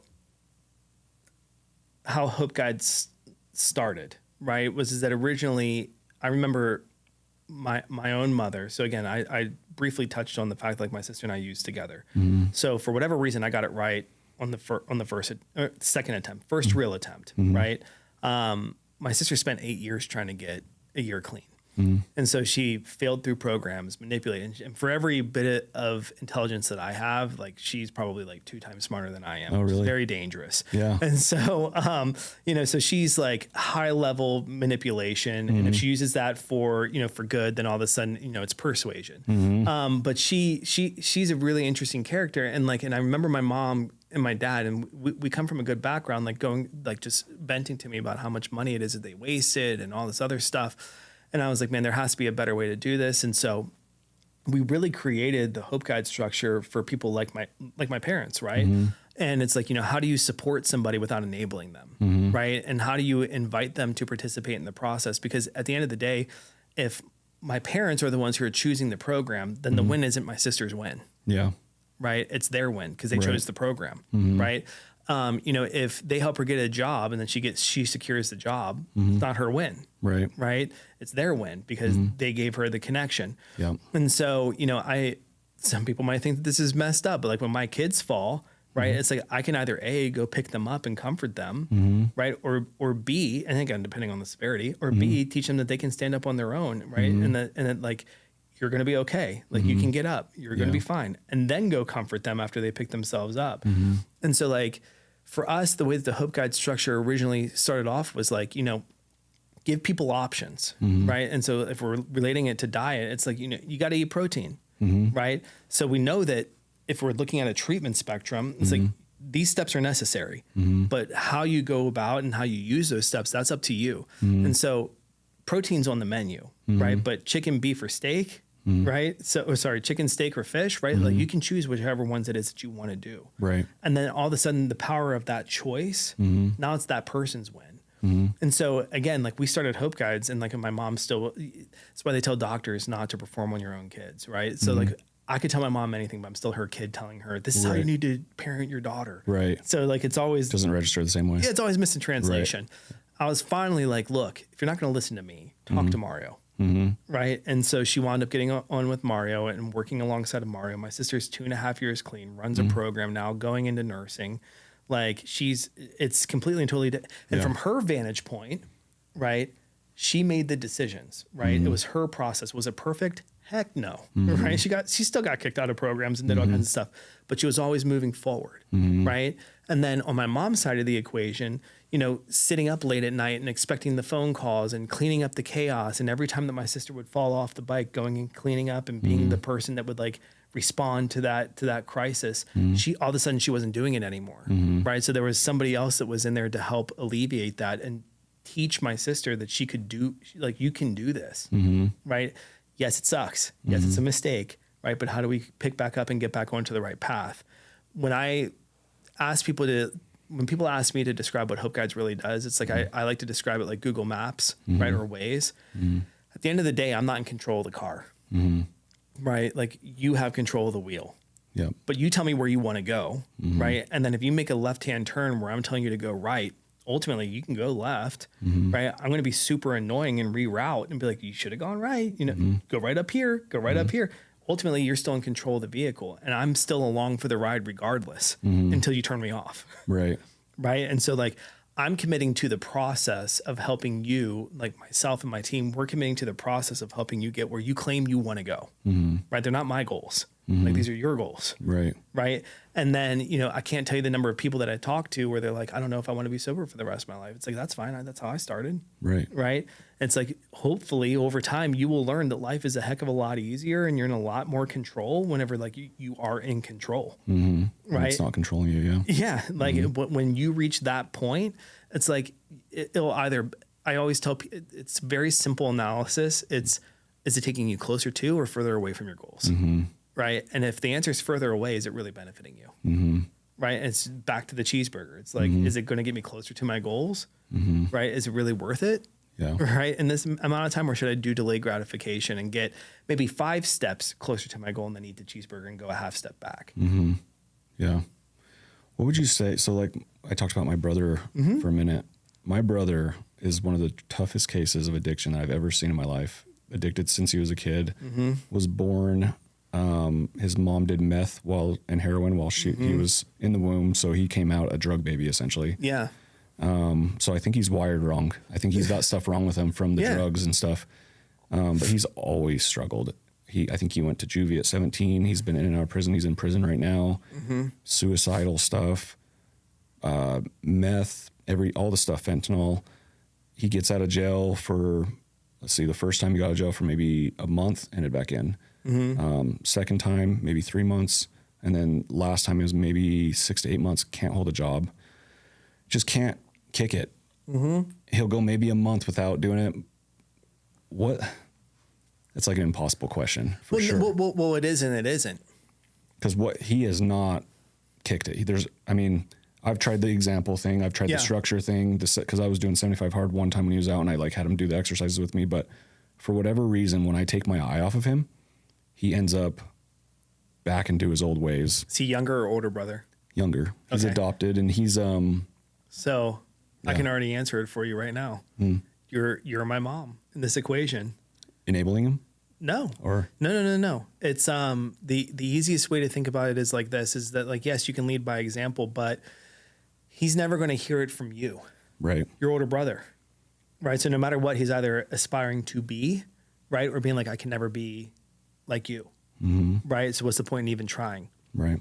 And again, like the people that I speak with are like, well, if you're going to treat me like I'm using, I might as well use, right? Or if I can't achieve that, what's the point in even trying for it, right? And so the smaller, so yes, it is a difficult question because it's like, he doesn't even know what life could look like because he hasn't given it enough time, right? But at the same rate, it's like, who are the people that are engaged in his day-to-day life that aren't family, right? That are holding him accountable to a specific standard, right? Right. And if the answer is, I don't know, right, that's the first place I would start. Is like, you show me your 5 closest friends, I'll show you your future, right? And so it's like that's step number 1. Is like, what's the community? Step number 2 is like, well, what are his goals for himself? Does he even know how to or does he even know how to set forth goals for himself? Right. And if he doesn't know what that is, well, that's the next piece, right? If he doesn't have a vision of what it looks like for him to not be in this state, what's he working towards? Because if he doesn't believe he can be like you, right, which might be one of the things that he's looking for, right, is like, can I ever be, like my brother, and the answer is no. Well, what other vision of success do you have that's not your dad and not your brother, right? And if he doesn't have any conception of that, he doesn't know what he's working towards. He's throwing darts in the dark, praying for a bullseye, right? As opposed to like, let's turn the lights on, right? And let's figure out what it is that you're actually aiming for. And maybe for him, it's just like, I just want to get off probation. Like that to me would be great, right? That's like, okay, well, let's set up the standards to get you off probation. Like, what is it that we need to do to help you provide these safeguards so then you're not winding up back here? Brian, right? Going back to Brian, it's like he spent 17 years old until the time that he's almost, I think he is 40 now, right? And he just recently got off the probation system. So, you're talking his entire adult life. He had a different situation though, because he had, a rich dad or a wealthy dad. Yeah. And so some of me wonder, so I think you nailed it. Like, community is huge. And I think that's part of his downfall. Every time he gets out of prison, he's not surrounded by the right people that are leading him to the right places. Yeah, he's in people that are in the same situation he's in. That's why he ends up back in the same exact boat every single time, because his community. But he doesn't have anything to fall back on. He doesn't have support, no parents or anything. So I think it's easy to stay addicted to drugs and your lifestyle when you, and I don't know anything about Brian's, but like when you have a backstop, like you have someone that's willing to help you out or give you a place to stay. Christian, my brother, has nothing. So he just ends up homeless. So part of me wonders if he just self-destructs because he's coming out at a disadvantage, no license, no GED, can't get his license for whatever reason. So he comes out immediately stressed. And when you're stressed, you want to do drugs. And then you don't have a support system. Then you don't have the community. So it's like all these combining things. Yeah. So, I mean, so this goes back to Hope House, right? And so you're talking case management, right? All of our guys that come in the very beginning, we do what's called a CHNA, which is a client health needs assessment. Not every facility does this. To my knowledge, we're the only one in the Treasure Valley that does this, where you literally go through dimensions of health and you grade people, right, based on where they're at in terms of their social schema, right, and all the things it is that they need help with.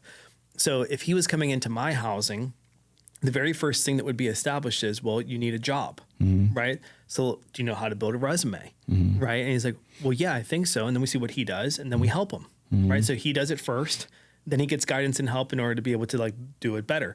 And whatever you score on that assessment determines how many case management hours that you get in a week. Like, so our average for people is in their first month is somewhere around 4 to 6 hours of case management a week. Right. And this is just from a housing perspective. This is not treatment. So this is like, what's it going to take for you to just function? And you said hit the reset button. So that's the 0 to 5 versus the 6 to 10. So most people can get to a point of stability within 90 days. And stability just means like, I can have a basic job that can fulfill my basic needs, right? And then I'm at that 5, right?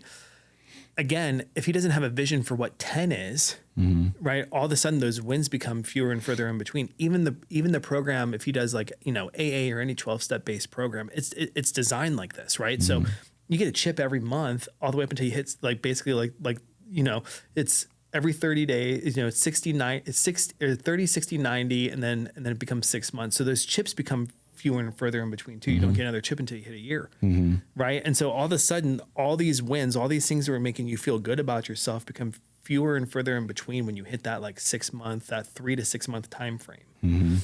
And then if you don't have anything that's like your North Star, your beacon that you know that you're working towards, like what are you working towards, right? And then all of a sudden it's a lot easier just to be like, screw it, I'm going to hit reset because it's more comfortable to do that, right? And then because I know what that process looks like, right? I know I know jailhouse politics, right? I know I can survive in that space, right? Surviving out here sometimes is a scarier thing, right? Yeah.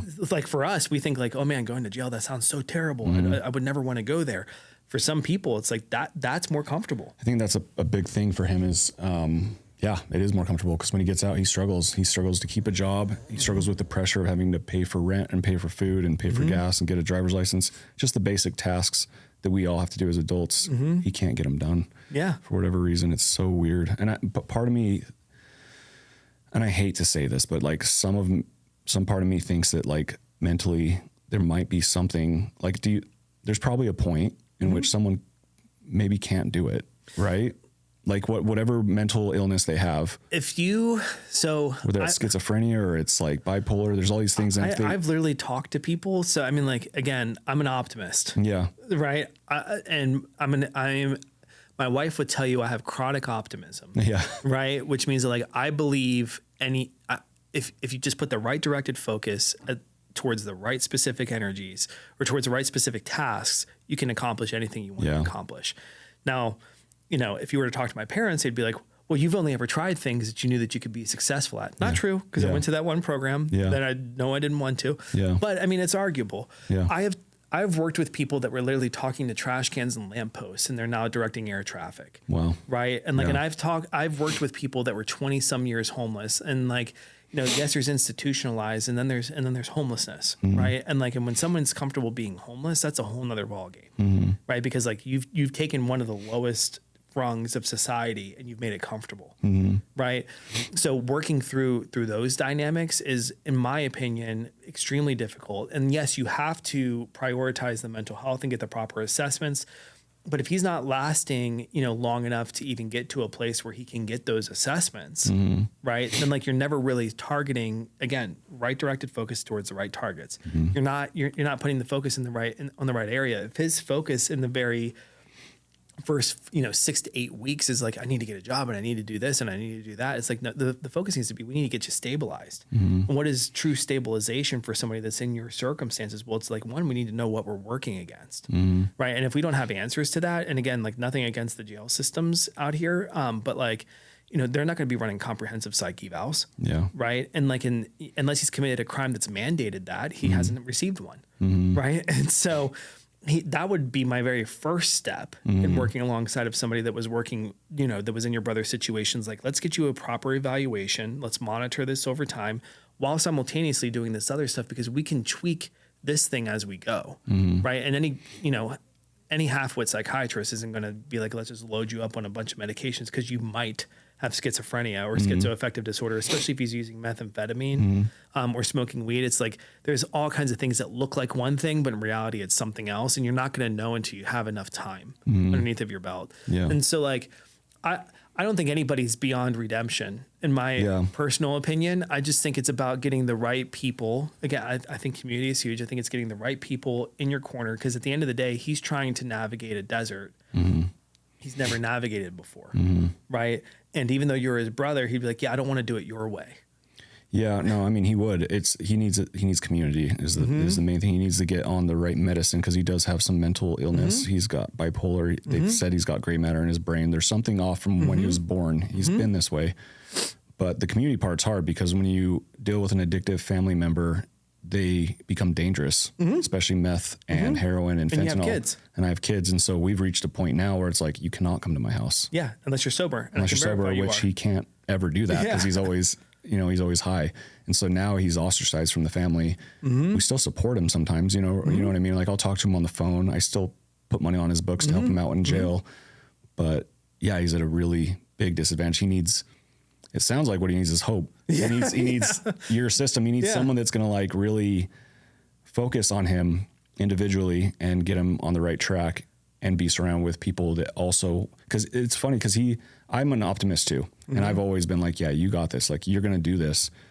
And I still believe it, even though we're this far into that. He's like 28 years old and he just keeps doing the same thing over and over again. I still feel like he's got it, because he's like the most charismatic, funny, awesome kid that cares, believes in God, all the things, right? He's got all these qualities.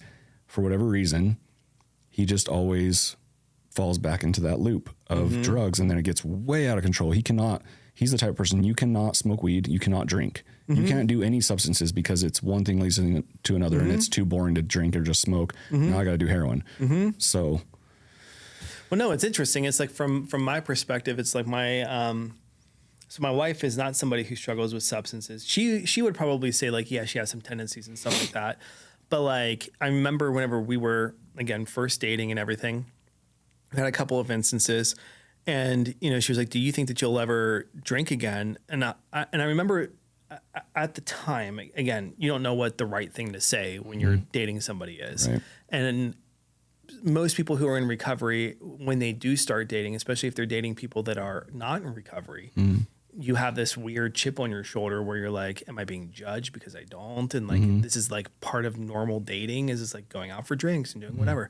So like, you already have this like kind of like inferiority complex whenever it comes to other suitors. And my wife is beautiful and way out of my league. And when it comes to me, I was like, oh, what's the right thing to say here? And I was like, look, ultimately, could I? Probably. Like, I probably could.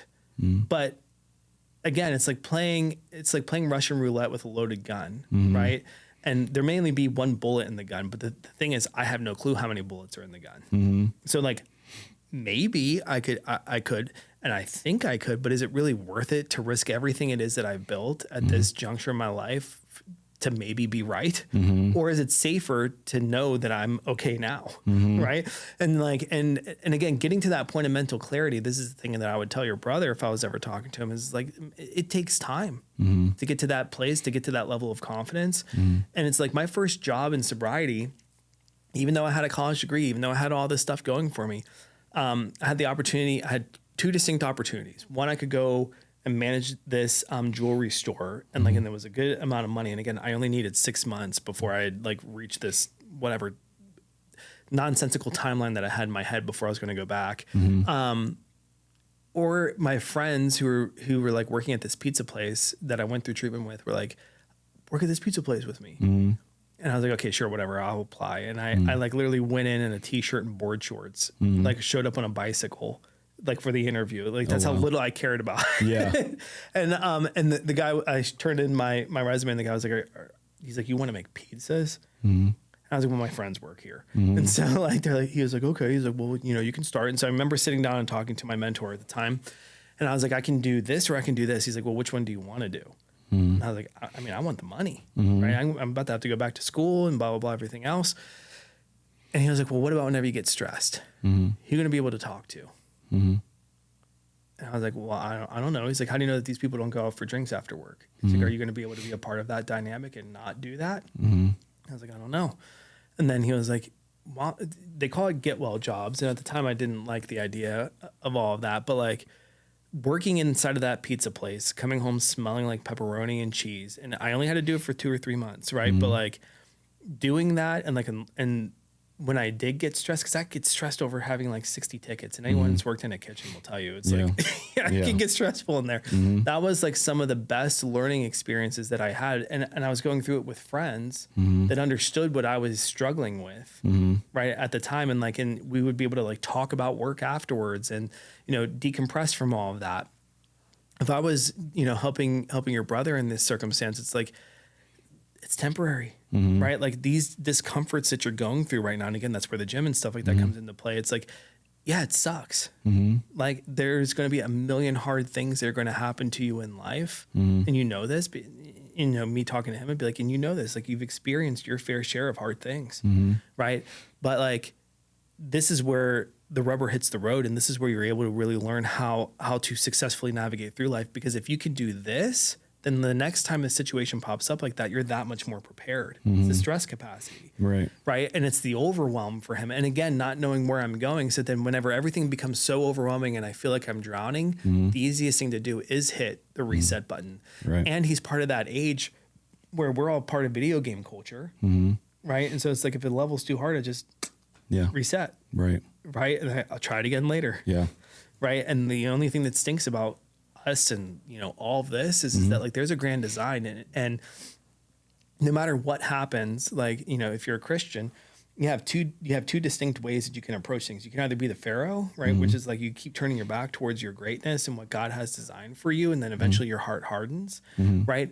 Or you can be like Jonah. I mean, very few of us ever follow the path that's laid out for us the exact way that we're supposed to. There's only one, and that was Christ, right? So most of us at some point in time, we're told we're supposed to do something like, oh, I don't know how I feel about that. At the end of the day, like we wind up exactly where we're supposed to be at the exact right time. And if we don't do those things, right, then like we're hardening our hearts. And then that's whenever like the path for us, right, it changes to a degree. And God already knows what we're going to do. Right.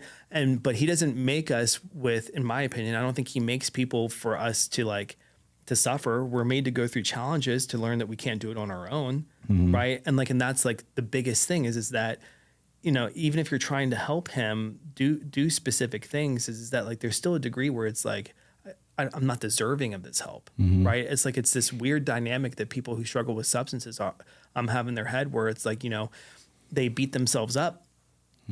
The things that he tells himself are 20 times worse than the worst thing you've ever thought about him. Right. He thinks 20 times worse of himself. And, he doesn't feel deserving of the opportunities at a certain point. And it's somebody believing in him just because they do. Right. Not because they're obligated through family, not because of, this other circumstance or that other circumstance. That's what gets people through these time frames. And that's where the community bond, right, where you're going through it with other people that have either A, gone through it, or B, are going through it. That's where that community is truly built. That's why like the big chunk of all the community stuff that we learned was through that Navy SEAL style program, which arguably those are the tightest teams that exist, known to man. Like they operate, they communicate with looks, right? Like they're so in tune that they can communicate with looks. That's ultimately what it is that we need to get things to is that like, I can take a look at you and I can tell if you're having a bad day, and I'm not going to wait for you to tell me that you're having a bad day. I'm going to ask you what's going on. Right. So then you're not stuck in it. Yeah. Sweet. Well, this has been awesome. Yeah. I think I had some final questions that I wanted to ask you. So what does success look for you? I guess you've kind of touched on this already. Like ultimately, what is big picture 10 years down the road? What does this look like for you? What does success look like for you? So people ask me like, what are my goals? And it's like, I want to help 1 million people. And I remember telling that to one of my mentors.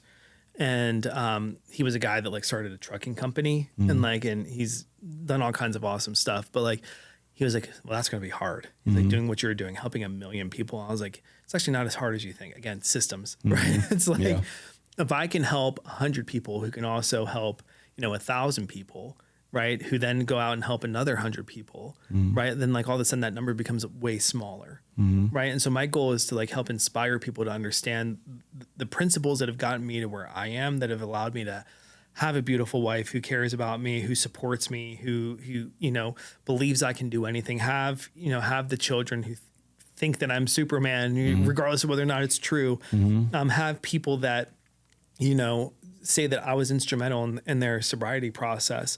Like if I can teach somebody those things and then it's the idea of like, am I going to catch you a fish or teach you how to fish? Right. And so for me, like success would be that like I've done a lot of harm, right, in my life. And like, yes, like my quote unquote darkest days of addiction were not like as terrible as what other people's were, never had any real legal implications or anything along those lines. But the very first person I ever tried to help was the guy who introduced me to opiates in the first place. And he told me, I was like, yeah, you should get sober. You should come out here and do this. And he's like, oh no, I'm good. I'm not using those things anymore. I just drink. And I didn't know how to combat that. Yeah. Right at the time, I was not prepared. I didn't know what to say. And 2 months later, I get a phone call from his mom saying he overdosed on Thanksgiving Day in his dorm room. And so like for me, not being in a position where I knew how to address those things, that's like the last thing I ever want to do. Yeah. And so like, I don't think I'll ever have the answers for every single person's position, but I don't ever want to be the person who like gives up on somebody. Yeah. And so for me, like the true measurement of success is that at the end of my life, I told this to my granddad, it's like, thinking about my grandfather, and it's one word. It's like, he was a good man. And it's like, I want to be a good man. Like, and you summed it up, I want to be a good businessman. I want to be a good father. I want to be a good husband. And it's like, am I those things day to day? It's like, sometimes yes, and sometimes no, I could be better. Right. But when I'm gone off the face of this earth, like I want people to say like, he did more good than bad. Yeah. Right. He tried, right. And he was a good man. Yeah. And if that's all that comes out of it, I don't care if I have a penny to my name, right? It's like, that was successful for me. Yeah. And hopefully I'm here 10 years down the line and like, we're getting contracts from the government and all kinds of crazy stuff is happening. And, my idea of the recovery ecosystems is fully fleshed out, and we're in phase 5 and we're in multiple states, and that would be amazing. But if nothing else, if the only people I helped, were these 200 to 300 guys that have gone through this house, and they've gone out and they've helped 100 people, that's a win. Yeah. I like it. That's a great way to end it. Yeah. That's awesome. Sweet. So we have a soft launch that's set up already. So technically we can take clients at Sawtooth Recovery now. Right. So we're already soft launched. We're going to do the official space open probably in the next 2 weeks. And then we're going to have the official open house, hard launch open probably around May. Okay. So that's when we'll publicize and everything else. Right now, everything's grassroots, word of mouth. We can take clients. They can come in and they can work with us. And I mean, for everything that we've done housing wise, we're doing that again on the treatment side. It's there's what you get paid for. We're doing 78% more therapeutics than what we're getting paid for. Oh, okay. Yeah. So it's again, it's how can I hold myself and other people to a better standard? Yeah. Right. Yeah. And so we're already doing that. The space itself is completely and totally done. We're going through final touches on aesthetics on things. So, I mean, people can be in there, but I want it to be super nice. And so we're working through those little tiny logistical pieces right now. What chairs do you get? Yeah. How much over budget did you go from original? Do you know? You had 185 or something. Okay. So from the actual build out itself, we stayed primarily within budget. Oh, okay. Yeah. So, I mean, did I ever introduce you to my contractor? Yeah. John. Yeah. You need to use him. Yeah. Yeah. For anybody who's oh yeah, I want to do renovations to things and stuff like that. Well, my brother-in-law. I have my brother-in-law. I'm telling you. I'm tied. I'm actually getting ready to remodel my salon right now. Oh, okay.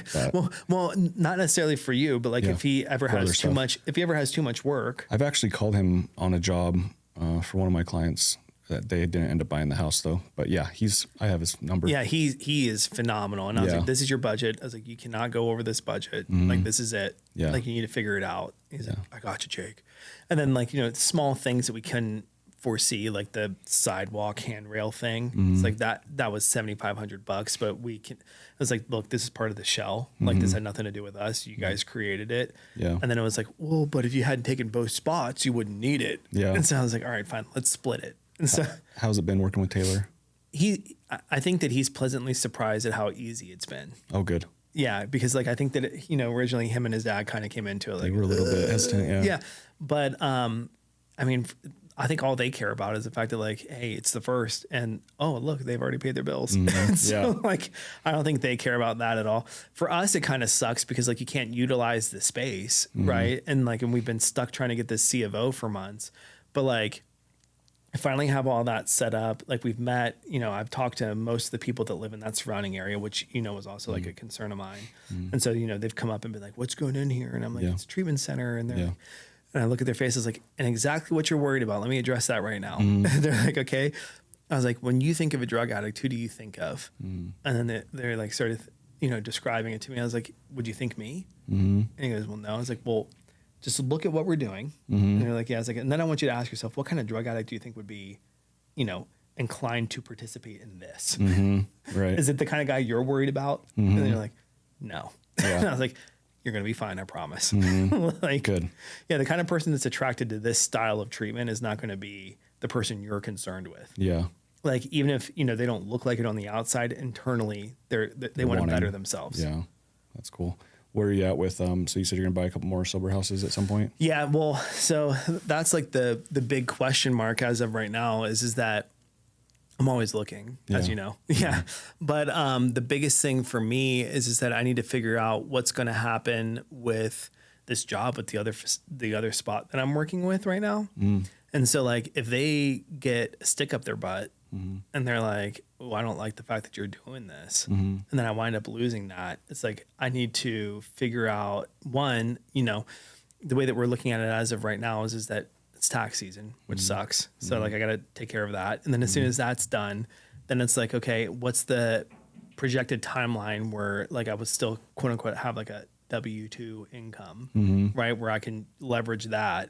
And then if it makes sense, then it's one of two things. It's either A, the detox residential location, right? Or B, another housing location. And we're working on this partnership right now with Intermountain Health, the hospital. And so they're looking at renting out for one of their programs. They're looking at like buying beds basically from us. And like we put their guys through our structure, but they're participating inside of their programming. And so if that goes through, then like it makes it super easy to pull the trigger on something.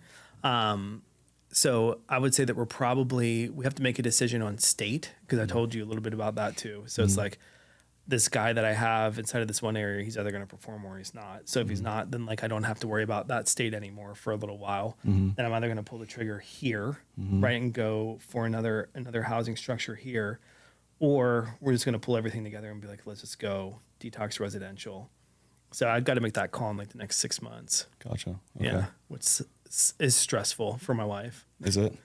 She's always like, you're leveraging this, but she's always she's a firm believer that like you got to spend money to make money, sort of thing. So like she knows that, but with me being the sole provider and like in everything that we have going on, she's always like a little bit stressed. Like, what happens if you? Because especially, you heard about what happened to Rick Hogenbaum, right? The mayor of Nampa. No, what happened? He passed away and died. Oh. Yeah, like literally while giving a speech at a town hall. Like he was like speaking and then had a cardiac event, and he's like only 47. And so he passed out on the stage. Like they tried to like resuscitate him and everything else. And he was a sole provider for his family. So like, she's just like, what if that was you? Yeah. What would happen? And I was like, well, we got life insurance. And she's like, yeah, but that's not, you don't get access to that right away, and blah, blah, blah, blah. And so like she freaks out about stuff, but she'll be fine. But your sober houses, they're doing good though, right? Financially, like everything's cash flowing, and then. Well, I don't ever even think about it. That's how. Yeah. So, but you were talking about the deal you have one job that's like, you have a salary type thing or something that's like, Yeah. So I'm like a national director for them. that's the one you're talking about possibly having to. Well, depending on what they decide that they're going to do, they'll either keep me or they'll let me go. For them financially, I don't think they can afford to let me go. So like, are you familiar with how PTO works? Yeah. Yeah. So like, I've never taken a vacation. So all of our stuff rolls over. So like, if I were to be let go right now, they would owe me like 30 grand, Oh, okay. like within 2 weeks. Gotcha. So from like a financial perspective, it doesn't really make sense for them to fire me because I'm owed that money right away. Yeah. And so, but could they? Yes. Yeah. Right. Yeah. And then again, like based on, contract, it's like, I'm not in breach of contract because it's based on geographics. So like, I'm okay. But like, it's weird. It's like a relationship. It's like, I've known these guys for like 11 some odd years. And my wife was like, what would happen if Brian said that he was going to go? I was like, it wouldn't happen. And she goes, why? And I was like, it just wouldn't. Like, he would come to me and talk to me about it. She goes, well, how come you're not going to them and talking to them about it? I was like, well, two big reasons. Number one is that for like 6 years I was taken advantage of, right? Where we were making way less money than what we should have been making. I was like, and then number two is that like, I don't owe them anything. I was like, and I was out here for 6 years. They could have done this and I could have helped them, but they chose not to. Yeah. And so like, that's not on me, that's on them. There's an opportunity and a need. Like, why wouldn't we do it? And it doesn't really affect them from a financial perspective. If anything, it could enhance what they're doing. It's like, if they were smart, they would just let it roll. Yeah. And then be like, yeah, like anybody that fails through your system, send them over here. Yeah. Because how much of your time is spent on that business versus your side thing? Depends on the week. I try to do, so I'm contracted to do 40 hours a week, but I don't do that. But my my 20 hours is like a normal dude's 40 you hours. work at full speed. Yeah. Yeah. And so like for me, it's like I'm responsible for KPIs. And so like you got to get this, and this done, punch list. And like I've never in my entire career of working with them have I ever missed a KPI. Yeah. So like from that perspective, I'm a high performer in their company. I mean, I'm one of the longest employees in their company. And so like, I probably spend on any given week anywhere from like 12, some weeks are harder, right? So sometimes like I need to get stuff done and it's like a 30-hour week and then other things fall off. But like for the most part, my average is like roughly 15 to 20 hours a week, roughly. And then Brian helps relieve you a lot, right? Because he manages a lot of the sober houses. Is that kind of? So yeah, well, so that's not how it started. That's part of like, leading your leaders so then they can become leaders. Right. And so I, originally I was super involved. I mean, like I was there at the houses every single day. I was running every single group that those guys had. And then when we made the decision that we were going to pivot towards the outpatient, I was like, okay, this is yours now. Like I'm making you partial owner. So he's partial owner of the homes. I was like, you're now going to be the director of housing. I was like, and it's your job to focus on three things. One, you got to keep it full. I was like, two, like there is a minimum like threshold you need to hit financially. I was like, and then three, you need to focus on culture. And I can promise you, if you focus on culture, everything else will take care of itself. And again, people listen and hear what they want to hear. So he focused on the first one, like he focused on filling it, didn't focus on the culture aspect of it. And then things kind of got a little bit unstable for a little while, but then he realized like, oh, I get it now. Yeah, culture. Like if the houses are strong, I have to do a heck of a lot less work because I have a lot of other leaders in the house that can help me navigate these guys. And so that has finally clicked in the last like 3 months. And so yeah, he does a great job. Mario came up and he helps him out with stuff. And then like we have the nonprofit. And so that's how we get all the case management hours and stuff. And so I'm not going to say it's well oiled, right? Because it can always be better, but it's operating the way that I don't think it would operate any better if I was involved day to day. Right. The only way that maybe it would be better is that like there would be consistent wait list. But again, it's like if something can operate at 100% and I have to give it 10 hours or something can operate at 75% and I'm giving it 2 hours, like what's a better usage of my remaining 8 hours? Right. Is it to try to help Brian so then he can do better than I can do? And my answer to that is yes. Yeah. Yeah. So And then Steven reached out to me recently and said he was looking for like 6-bedroom houses or 8-bedroom houses. Mm-hmm. Yeah. So that's for the detox stuff. Like we have a few partners that are like trying to convince. So we have a whole another business called Advantis Health Consulting. And so all that does is it's like a idea machine. And so people come to us with ideas and like we've helped them flesh out their ideas. We're basically helping them through everything from like billing strategy to building out programs, coding and compliance, program development, curriculum development. And so, and again, the only reason we did this is because I had a doctor in West Virginia who was focusing on endometriosis. She was like, "Can you help me?" And I was like, "Yeah, I can help you." And so I was like, "We need to create another company." And then he goes, "Why?" I was like, "Well, one, tax advantages." I was like, like that's number one. I was like, number two, I was like, is in my experience, when I build something, I was like, all of a sudden opportunities start to come. And so like, we've never done a lick of marketing. We don't even have a website. And like, and that business is like crazy good. Really? Oh yeah. Wow. Dude. It's like, it's insane where it's at. Like, so for our outfit, so like buying all the gym equipment and buying all the like furniture stuff and all that other stuff, we financed all of that through the through the consulting company.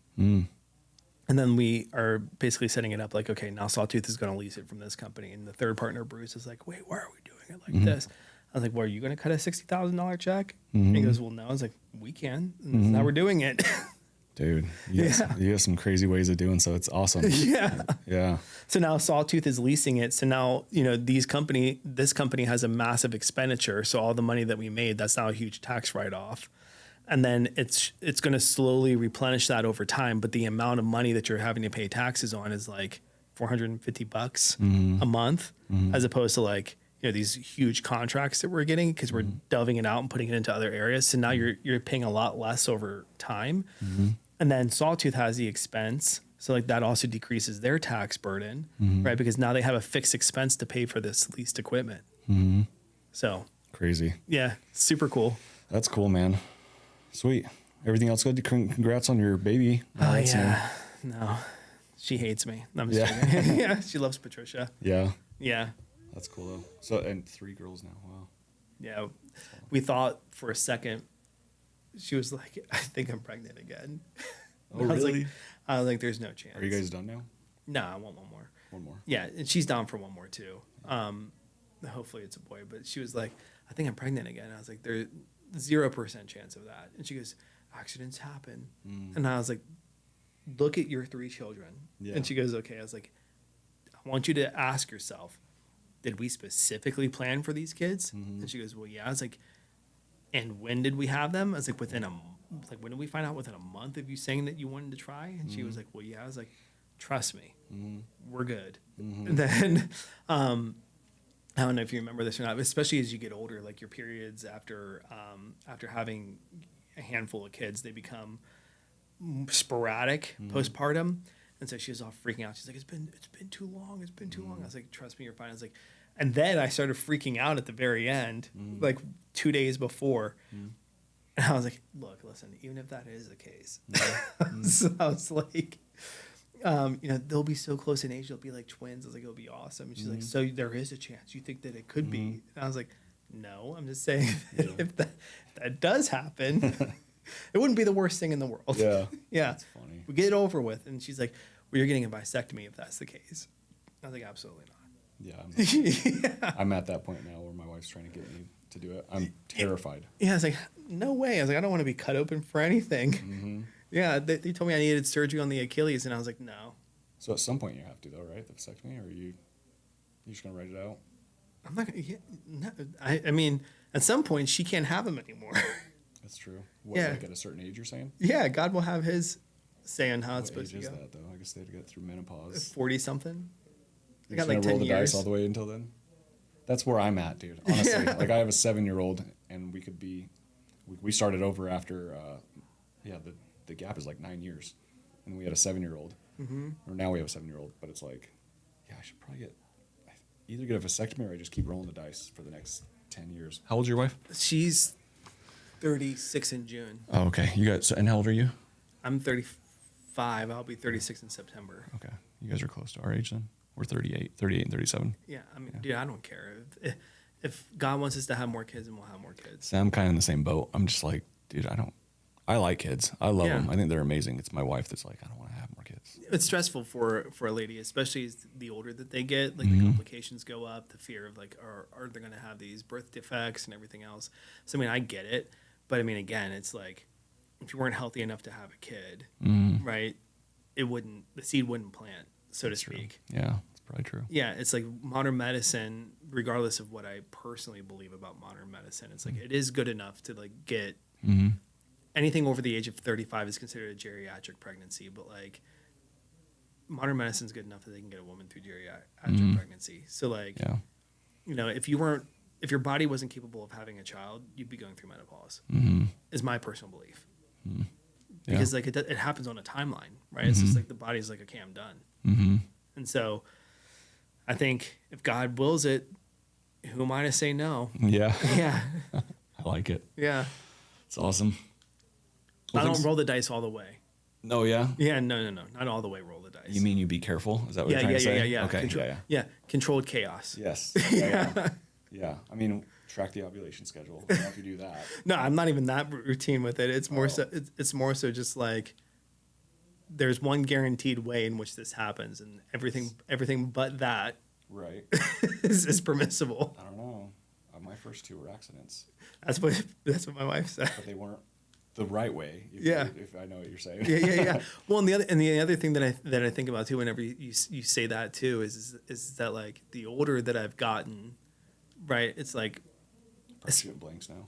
Is that what No. I think that for a while I thought that I was. Oh, really? Yeah. For the longest time I thought that I was before Jolie, because like she took months, like 4 or 5 months, and then the other two was like she's like, okay, I'm ready to have a kid within like 2 weeks. Oh, really? Yeah, it's like happened right away. So I know my female swimmers are strong. Yeah. Yeah.